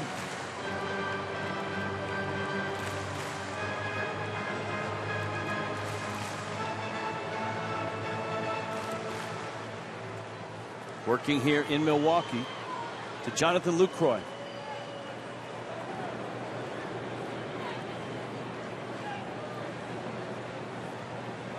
Runner goes, and it's fouled back.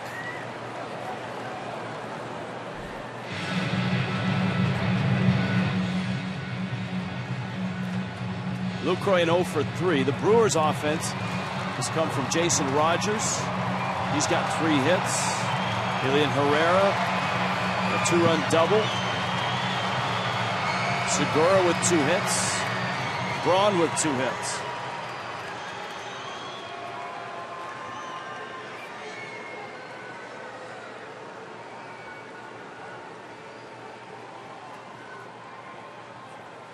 Runner on the move, and it's fouled back. Carl Pavano, you've seen some new arms for the Marlins. What impressions do you have? Got some good fastballs. Barclaw definitely showed that he has a good fastball, definitely a good slider, and right here, Cordier has a power arm. And you can see him get the ball out of the glove early because he must have had a problem early on with that arm dragging, so that gets his arm in a nice power position, so when he lands, he's ready to throw the ball downhill.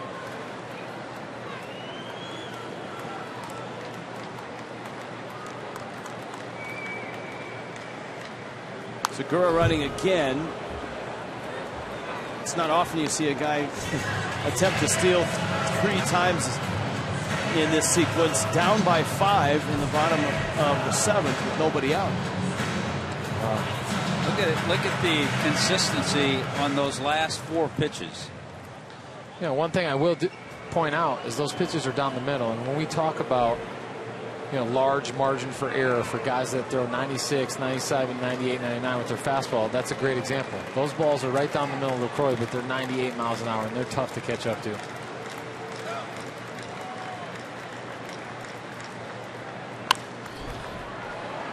Segura not running on that pitch. And that's the difference between control pitchers. Guys that are only 90 to 92 or 88 to 89, they can't miss there 4 times in a row. Eric Cordier, born in Green Bay, Second round pick of the Kansas City Royals back in 2004. A lengthy at bat here for Lucroy.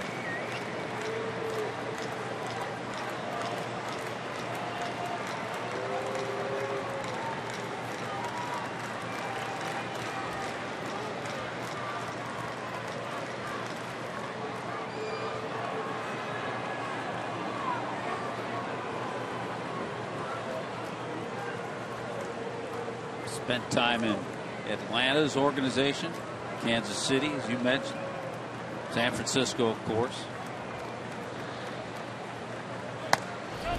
Pitch is up. So an error by Echeverria, a walk to Lucroy, and here's Braun.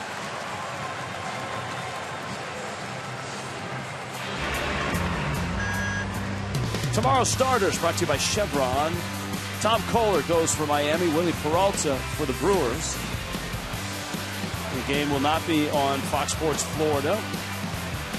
We invite you to join the Marlins radio network or pirate the telecast off of Fox Sports Midwest.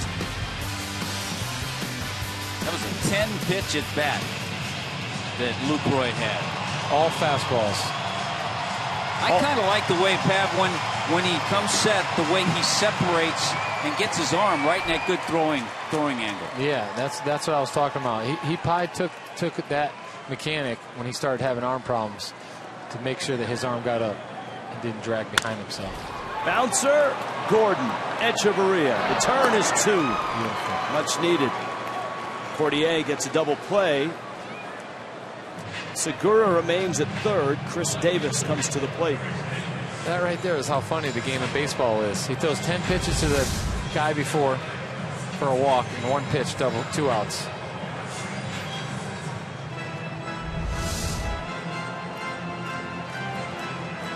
.113 double plays, ahead of the National League average.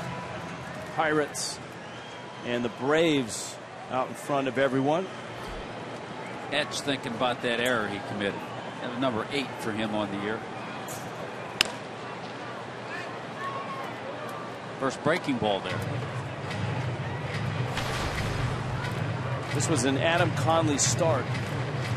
Henry Flores had to come in and get the final out of the 4th. Who do you give the win to in this game? Probably Bearclaw. Bearclaw, because he threw 2 innings. Yeah. He kind of restored things.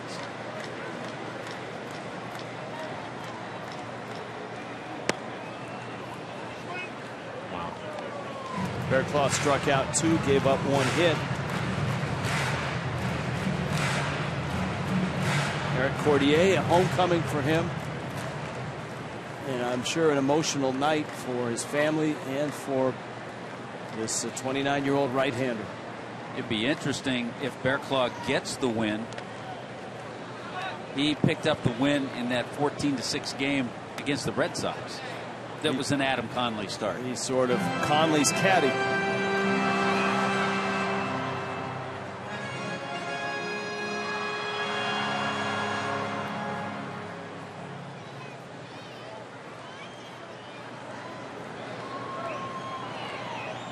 Maybe that's the combination that's just right into the lineup.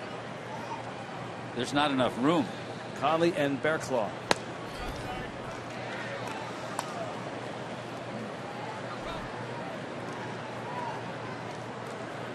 Three and 1 to Chris Davis.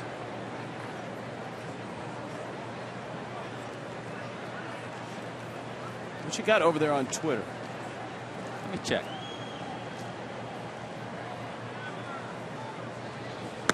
Still have a lot of pitching stuff. Not many questions, just some opinions. General comments? General comments. Any more Cologne questions? No, I haven't seen not any of Bartolo, but Carl Pavanos.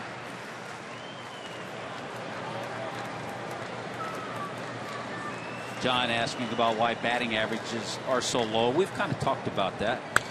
Just need to stay with us, John.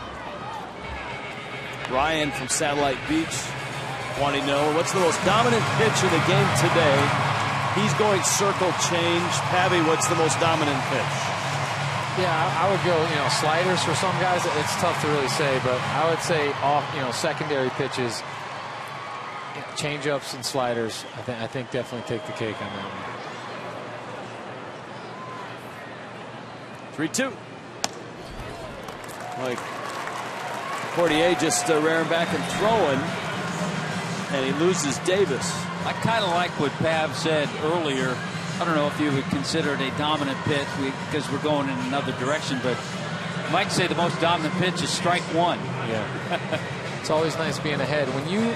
Pitchers need to understand that when you put the hitter on the defense, you're in the driver's seat, and that's with throwing strike one.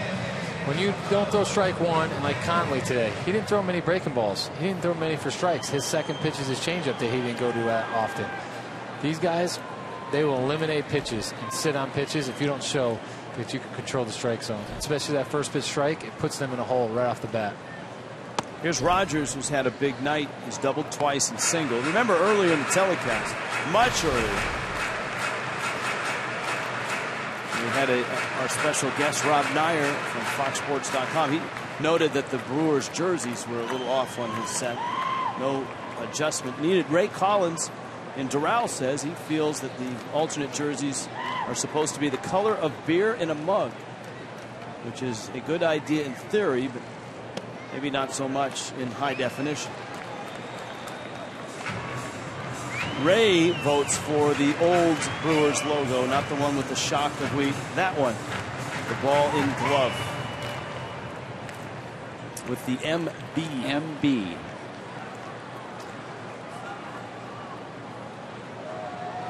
(2-0). That one's crushed. Center field deep. Gillespie at the track. He makes the catch at the wall. Deepest, darkest center field. Cole Gillespie keeps Jason Rogers in the yard. 9-4.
Top of the Brewers in Milwaukee in the 8th. The Pirates arrive at Marlins Park on the 24th. 7:10 start on that Monday night. All you can eat KM beef franks, peanuts, popcorn, nachos, Pepsis, and Aquafina. Just $30. All first responders with ID get complimentary tickets on South Florida Heroes Mondays, presented by Outback. Marlins.com for tickets. In Milwaukee, a long night tonight. 9-4, Fish on top, lefty on the mound. New pitcher Will Smith. I think we got a little glimpse of Cordier. What's maybe his deficiency. He doesn't throw enough strikes. That 1-2-0 fastball. Jason Rogers has shown that he can handle the fastball, and he just missed that ball 2-0. Javi, where were you born and raised? I was born and raised in Connecticut. I was born in New Britain, but raised in Southington, Connecticut. Okay. Can you imagine going back to pitch for a major league team there that you had grown up? Say there was a major league team in your hometown, and that was your team. That had to be a rush, a thrill, nervous, all at once for him to pitch here in Milwaukee, especially after struggling to get to the big leagues, finally getting there last year, back in the minor leagues this year, and this is the first time he's pitched here. Yeah, I'm definitely sure that there's a lot of nerves involved. There's Justin Bour. If the Marlins do need an offensive line, they could always put Cordier at one tackle and Justin Bour at the other. I can remember the very first time I got to go into Dodger Stadium as a Philadelphia Philly and play against the Dodgers, the team I grew up watching, and also the team that I came up in their organization in.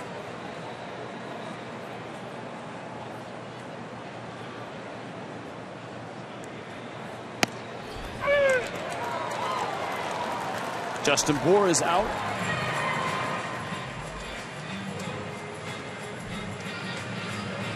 Got a few tweets. They're starting to come in. Rich, I think you prompted Dave, our craft beer technician, checking in with us. Wants to know if the team received enough talent to restock the farm system after the moves that were made. I don't think so. It's hard to judge, especially when you're receiving players of A-ball caliber. It's hard to judge. So at this point, I would say no. Derek Dietrich takes away. Dietrich has walked, hit by a pitch, has doubled and singled. Kim in Pembroke. Pavy, how much does weather and field condition play into pitches? Humidity in Miami, altitude in Colorado. Yeah, altitude definitely, and the humidity. Altitude, I mean, the ball's going to travel. You're not going to get the natural sink maybe out of your pitches, or the better break out of your pitches. So that definitely flattens out the ball and and it's shown that it gives the hitter the upper hand there in Colorado. The humidity in Florida is not easy to deal with. I remember the years I pitched at the old stadium, it seemed like Dontrell got a lot of the Sunday day games, but I've had a couple of them, and you really had to pace yourself. You had to load yourself up with water, more than usual, because you know you're going to get rid of it, and you had to keep yourself cool in between innings and really pace yourself. And I've had some rough outings in that heat. It's not easy to do. And if it's raining, slippery mound, you're not as sure-footed. You can't be as aggressive with your delivery because in the back of your mind you might be slipping. Those things definitely could get into your psyche. Will Smith has struck out a pair here in the 8th. Cole Gillespie, who has 2 hits and 3 RBI, comes to the plate.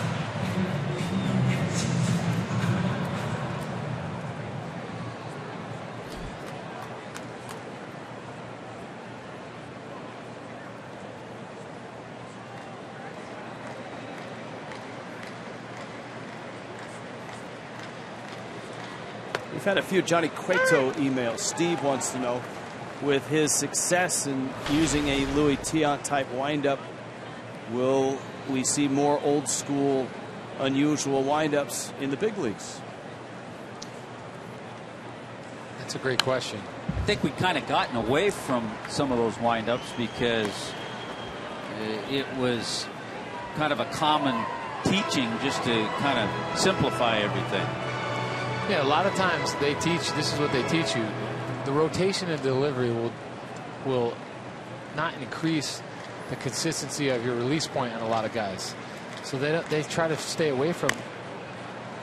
That's right, go ahead. Teaching guys to get that rotation because it's tougher to control the baseball. Some guys can do it. Obviously, Cueto has found a way to be successful with it.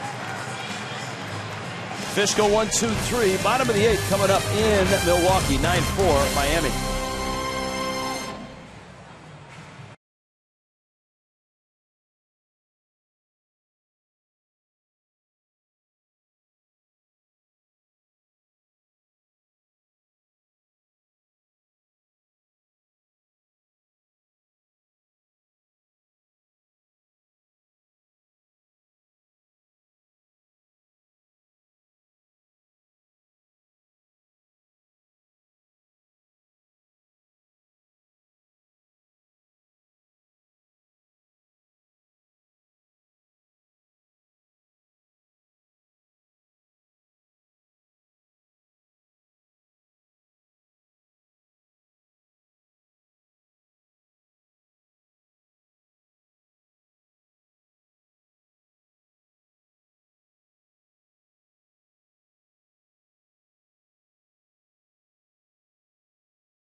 Hey, it's signed actually by Marcell Ozuna in the middle there.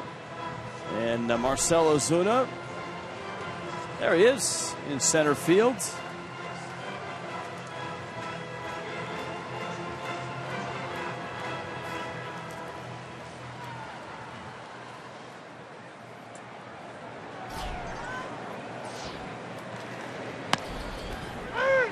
Eric Cordier into his second inning relief.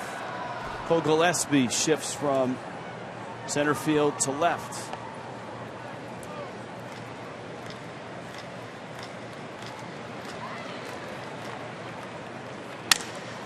Busted bat. Prado has the ball and avoids the bat. Carl Pavano, when we left, you were talking about repeatable deliveries, and some fans want to know why more don't use the Johnny Cueto style delivery of different arm slots, different windups. And you were saying repeatability is the issue. Yeah, there's guys that Kevin Brown had it. He was successful with it. AJ Burnett, Cueto, Dontrell had it. But what I've been taught was a saying: every action has an opposite or equal reaction. So for me, if I got rotational, when I landed, I was going to be rotational. So my release point was going to be off. So for me, and because your body works in symmetry, I had to be straight up and down, out over the rubber, and create symmetry so I could get my arm out front and be consistent with my pitches. It never worked for me. But some guys were able to do it. Not a lot of guys teach it because they're not comfortable with it, just because rotation could bring inconsistency. And it's a feel thing too. Some guys will do it. Cueto, I think he was in a rough stretch for a little bit, and he added that to his delivery, and he's been one of the best pitchers. So for him, the adjustment has definitely worked. Yeah, and there was a little controversy about his delivery from Brad Ausmus when he pitched against the Tigers. Ausmus was saying that he did not think it was a legal delivery with the way he changed every so often. There is one thing that I have seen from pitchers that not a lot of people have probably looked for. Well, if you go back 10 years ago, starting pitchers, when they were in the windup, everyone was facing home plate, hips straight ahead. Now, you see a lot of guys turn sideways, and that is because guys with bigger hips, if you turn sideways, it's easier to go straight up and down with your leg and get a nice path to home plate than turning and creating rotation, which will make you rotation in your delivery. And you see a lot of guys do it. Connolly did it tonight, last night, Nicolino, Kershaw.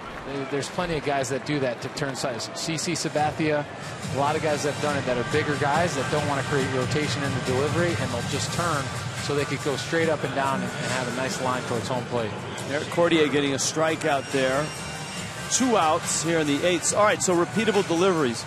In your time in Major League Baseball, who had the most repeatable delivery and smoothest, cleanest mechanics? Well, I can name a bunch. There's a lot of guys. The guys that were the most consistent, the Tom Glavines, the Greg Maddoxes, the Kurt Schilling.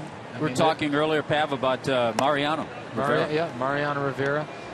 The delivery is what really dictates your consistency. Because if you're consistent with your delivery, a good sound delivery, your release point is going to be consistent, and you're going to execute the pitches you want to execute. And that's the toughest thing to do, is repeat your delivery over and over again. That creates consistent execution, and that's every pitcher's goal. That's why we throw so much. That's why we throw in the pen, to get that muscle memory.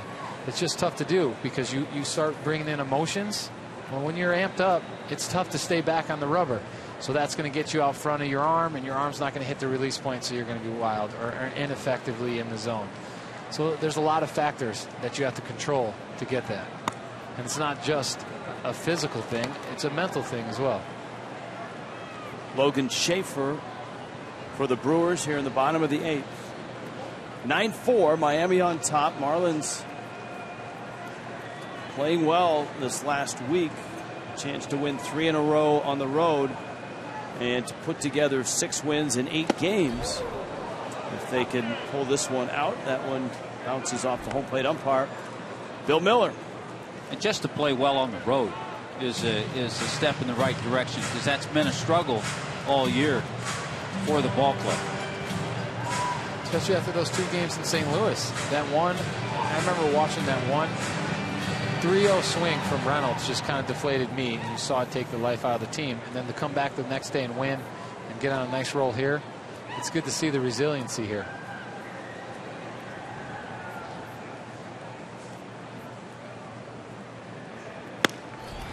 That's a strike. This is an email from Steve. Tommy, isn't Carter Cap's delivery illegal? He asked the right guy. Is that Steve in Phoenix? It is. Major League Baseball has said it is not illegal. And there's another guy, by the way. Hopefully Carter Capps gets back and we see him make a number of appearances.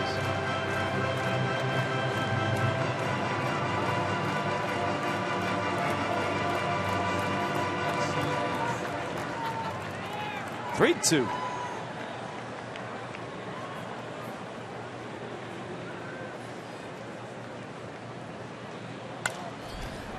Schaefer fouls it out of play. Marlins and Brewers tomorrow. Again, it's an afternoon game, and it's not a televised game here on Fox Sports Florida. Willie Peralta, Tom Kohler. It's a 2:10 start Eastern time.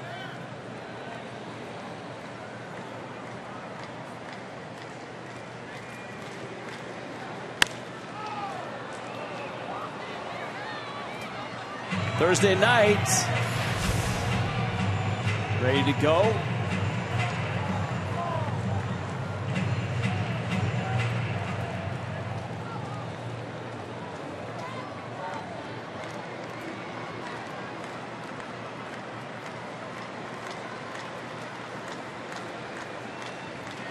Three-two.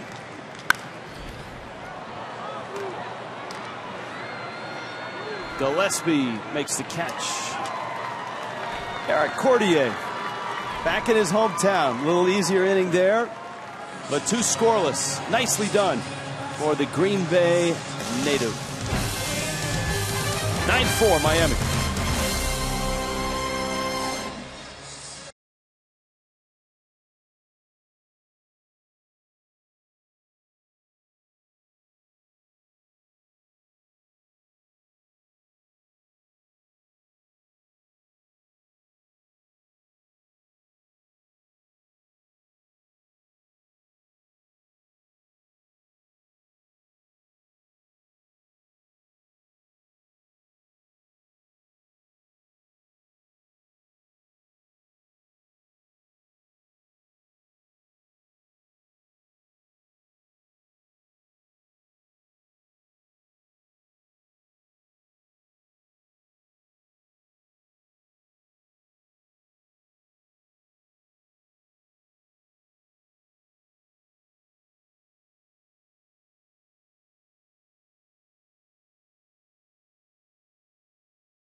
Strong fan photo of the game. Hashtag your photo FL Data Strong Fan. Here it is, Tommy Hutton. From Holmes and Scruffy. The great Holmes has emerged from the Green Monster. Yeah. Once every 9 years, the great Holmes comes out of the monster, poses for a photo, and goes back in. Nicely done. We have not heard from Holmes and Scruffy. We usually do on an email and Twitter Tuesday, but a lot of you have had some great emails tonight. We appreciate you keeping us company tonight. All the best plans laid out for a discourse in pitching dominance. All kind of went up in smoke with the 13-run, 23-hit explosion here in Milwaukee. Jeremy Jeffress in for Milwaukee. But nonetheless, interesting stuff, especially with Carl Pavano in tow.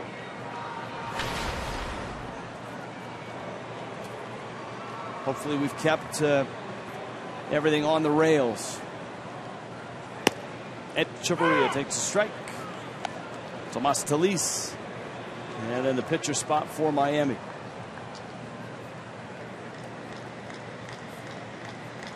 Remember, Etch with a base hit back in the 3rd inning extended his hitting streak to 12 games. Yeah, for Etch, you start looking at this road trip.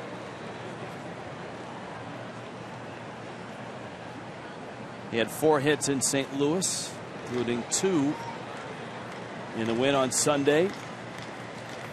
3 hits last night.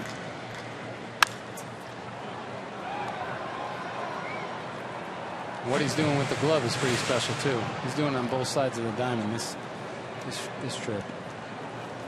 Now, Tommy, we don't always get this in advance, but the scorekeeper has issued a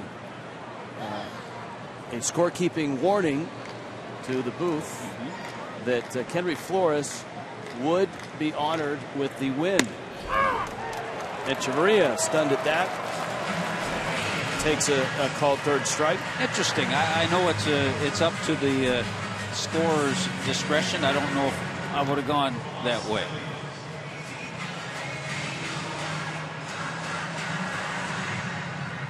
Chance for Kendry Flores to pick up a couple of wins quickly. It will be his first major league win. And he gets a start, at least on paper. He's supposed to start here on Friday. Short hop pick by Perez, and Talis is out. Not bad, a win in 3 pitches. Yeah, and the out he especially with the way it's gone tonight, right? For pitchers. Yeah, you got someone like Shelby Miller throwing 110 pitches a game, can't get a win. That's the crazy game of baseball right there. Yeah, we also talked, I'm just looking ahead, we mentioned that at the beginning of the St. Louis series, the Marlins started a stretch of 20 consecutive games. That will end September 2nd in Atlanta. So the Marlins, a lot of baseball. Philadelphia, Pittsburgh, Washington, and then in Atlanta. Here's Casey McGee. McGee, a pinch hit RBI single in last night's ball game. He takes a strike. It's 0-1. Jeffries has really shown that he can control that fastball. He's executed, has thrown all fastballs at 95 and executed nice down the way.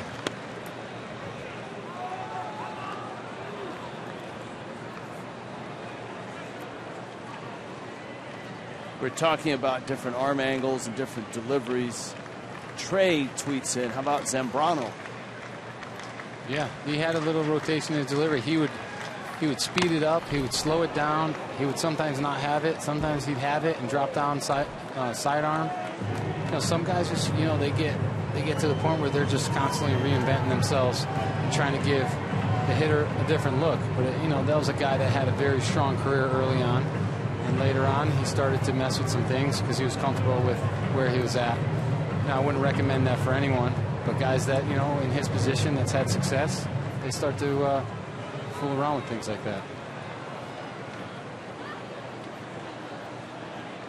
Well, if this, we have one more pitch, I got a question for you, Rich. Marlon Madness with a question.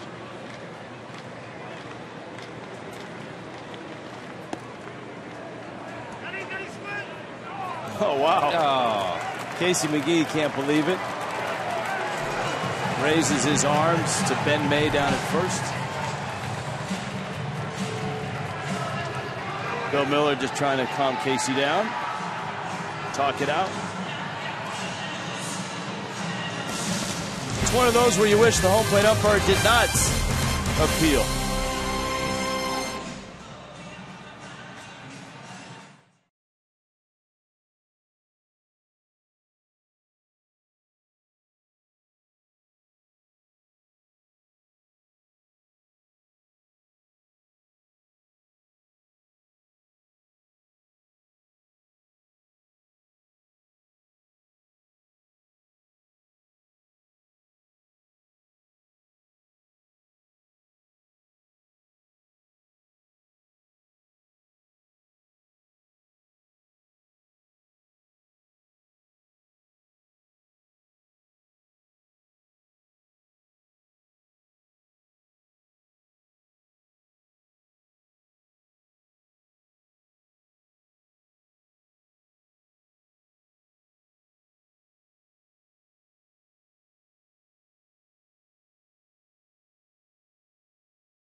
Baseball on Fox Sports Florida is brought to you by your South Florida Honda dealers.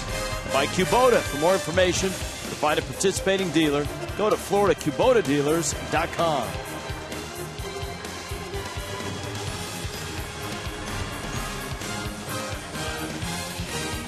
In Milwaukee, Miller Park, bottom 9 finally arrives.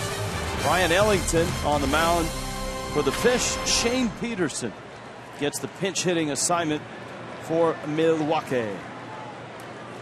And Ellington's fastball zips in for a strike at 96 miles an hour. And I can get back to that question. That's right. You had one just for me, right? Yeah, for you. Pavy can chime in as well. It's a far-fetched, maybe not that far-fetched, projection from Marlin Madness. Who would be your potential top 3 in the rotation next year? Well, you hope that Jose is healthy and everything works, and he's back here in a couple of weeks and finishes the season strong, so he's certainly your number 1. If you're going with what you have, you would probably say your number 2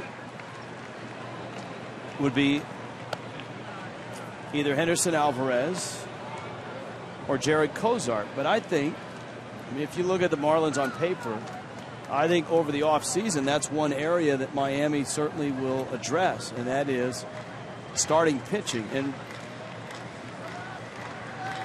you would hope it's frontline starting pitching, top of the rotation type talent, but you never know. So if it's what you've got, I would go Jose Fernandez, Henderson Alvarez, and Jared Cozart. How about you, Pavy?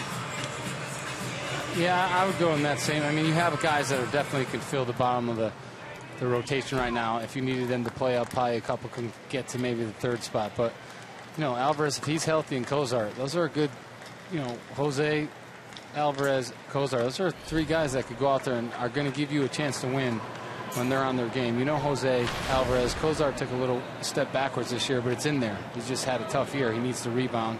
That remains to be seen. But as far as stuff, and for what they have right now, those 3 guys, I like them 3. Yeah, and I think a lot of it depends on Henderson Alvarez and his recovering. This is not the best of infields here. We've seen a lot of nasty hops these last 2 nights, that one included. Yeah, Justin Bour did what you need to do. He got in front of it. He knocked it down, but it squibbed the other way, and Segura has enough speed. There he is in front of it. It comes up on him. It's going to be an error, a tough error, but Segura reaches. Would you both agree that in the offseason, starting pitching will be, if not at the top of the list? Well, yeah, and then you also, and because he's been consistent and he's stayed healthy, you got a Tom Kohler in the mix too. Who every year is just gaining more experience. Segura runs. Talisa's throw is not in time. That's a great point, Tommy. We didn't forget about TK, but I feel like sometimes, they're going to start. Alvarez, I think, is going to be a tough shot coming into spring training just because of the type of surgeries. His shoulders take a little bit of time.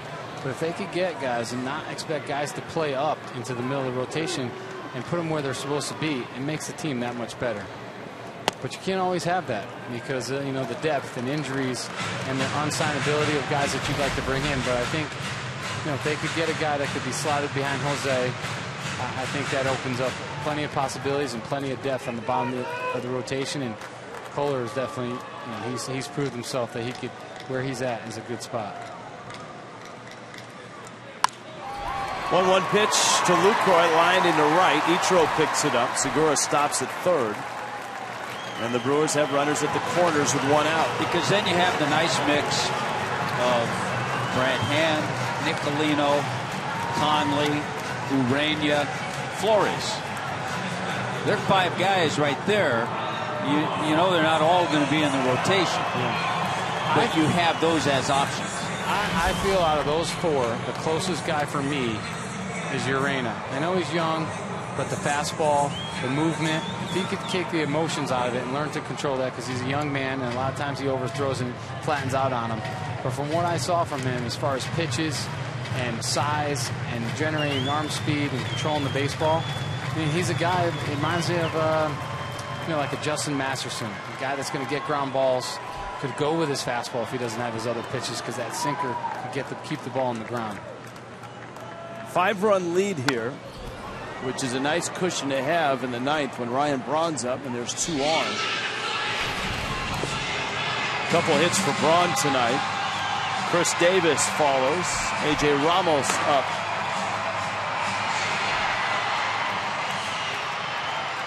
A lot of organizations do it. They have guys, homegrown that come in and step in right away. The Marlins just have some guys that still need to mature a little bit to get there. To right, Ichiro lines it up. Segura tags at third. Ichiro makes the catch, and Segura will stop. Nice throw by Ichiro. On a hop to Talise. Ichiro's feeling pretty good tonight, and he should. He's got 4 hits in the ball game, and one of the best balls he hit was his out when he lined out to right. Always great watching Ichiro surround a fly ball, just get himself in the perfect position, especially in a case like that where he had to come up with a throw and then came up through a perfect one-hopper to the plate.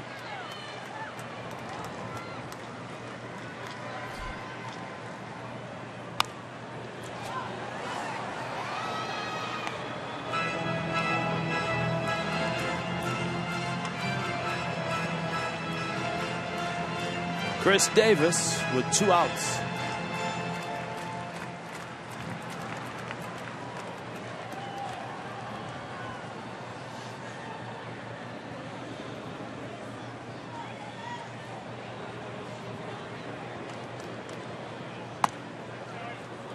I would like to see this game ended right here. I do not want to see this next guy come up, Jason Rogers. He's really taken some good swings tonight. Especially on fastballs. Yep. He's got 2 doubles, a single, and his out was almost out. He was hit to the base of the wall in deep center. Swing and a miss.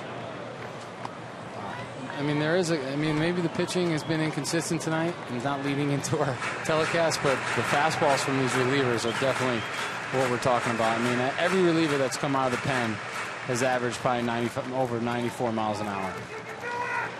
Up to 97, 98, 99.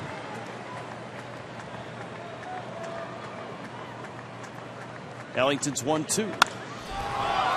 Down the right field line and deep. But foul. Out, but foul. Davis getting more playing time in the absence of Carlos Gomez. Brewers lost a lot of firepower around that trade deadline.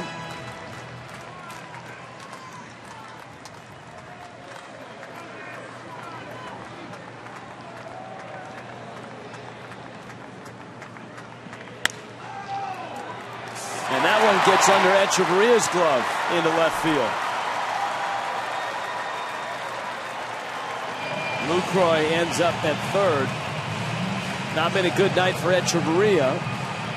Already has 1 error.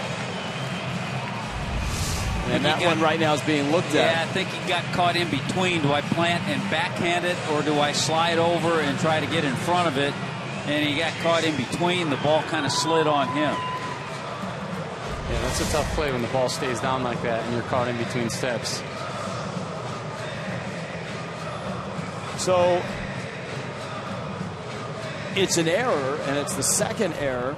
And for Echeverria, that's his second 2-error game. Yeah, he had one against Atlanta. And in his career, he'd had only 1 previous to that.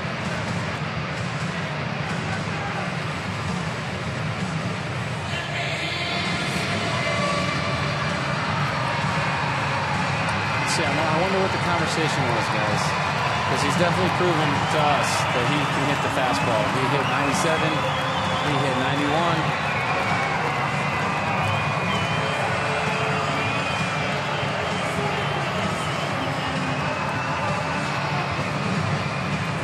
Well, a couple of errors on the infield here in this inning. And the Marlins are going to go to the bullpen. It's A.J. Ramos, West Kendall Toyota call to the pen.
Marlins on top, and the Brewers not going down easily. In fact, A.J. Ramos comes out of the pen, and unbelievably, it is a save situation. The tying run is on deck, and Adam Lind is the guy who's on deck. You see Ramos's numbers. Jason Rogers, the hitter, has had the best swings of the night for the Brewers. 2 doubles, a single, and a ball to the wall in center. Yeah, just missed a home run back in the 7th inning. All on fastballs. He's really attacked the fastball tonight.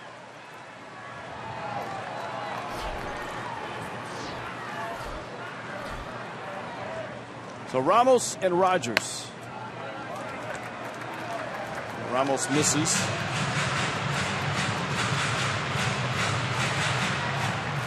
A.J. last night, an inning in relief.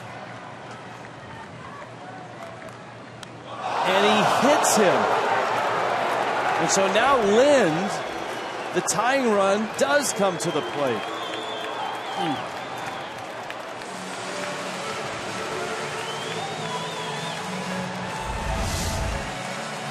Boy, this one not even close.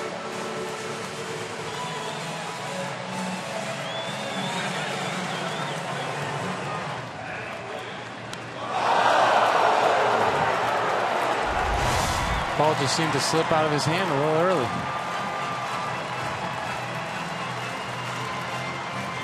Well, Lind certainly has pop.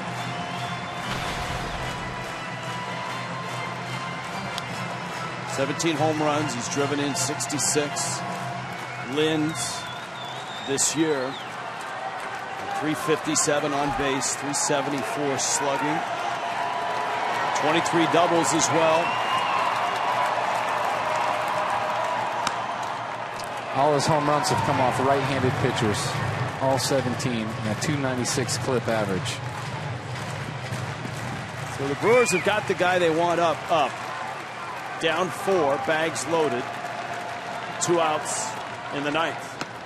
And Ramos right now is all over the place. That pitch well outside. And that after hitting Jason Rogers. Well, I'll tell you what, if the starters don't go any deeper during this stretch of 20 consecutive games, the Marlins are going to run out of arms.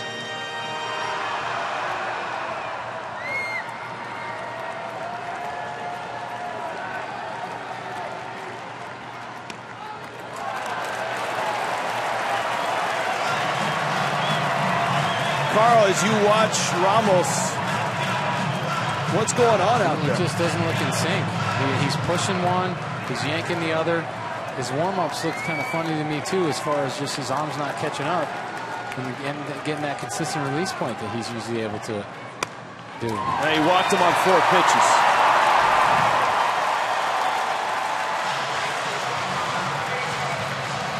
Chuck Hernandez on his way out to the mound.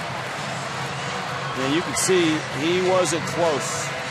He's having a tough time right now finding that release point. He's hit a batter, and he's walked a batter. And the Brewers are now down 3. Well, I just throw this out there. I don't know if there's any validity to it, but you have to wonder mentally if A.J. Ramos even thought he was going to get in this game. That's a good point, Tommy. And now all of a sudden he finds himself in this situation, and he has to get it together in a hurry. Yeah, and J.J. is a high-energy guy. He's very, so to control his emotions that maybe he wasn't planning on doing could have led to this. It's tough to say. Elian Herrera is the hitter. And a breaking ball gets him a strike, and it's 0-1. Herrera is tough to walk. His on-base percentage just .270. A Brewer at every base. Good changeup right there. Yeah, all of a sudden he's found it with a couple of off-speed pitches. You know what strikes me as how confident I feel this kid is. I mean, he can't control his fastball. He spots up a slider right there and then throws a changeup. Doesn't even go to the fastball. Usually, guys having control problems, they're going to try to get that fastball in there. And he got him. Wow. He found it in a hurry. Nice. A.J. Ramos was all over the place, and then all of a sudden dials it in to strike out Herrera and end a long night in Milwaukee. The Marlins survive it 9-6. They beat the Brewers. And the Fish have won 3 straight on the road. And Miami's won 6 of 8 overall. 4 hits for Ichiro. Another big night offensively. Marlins Live is next.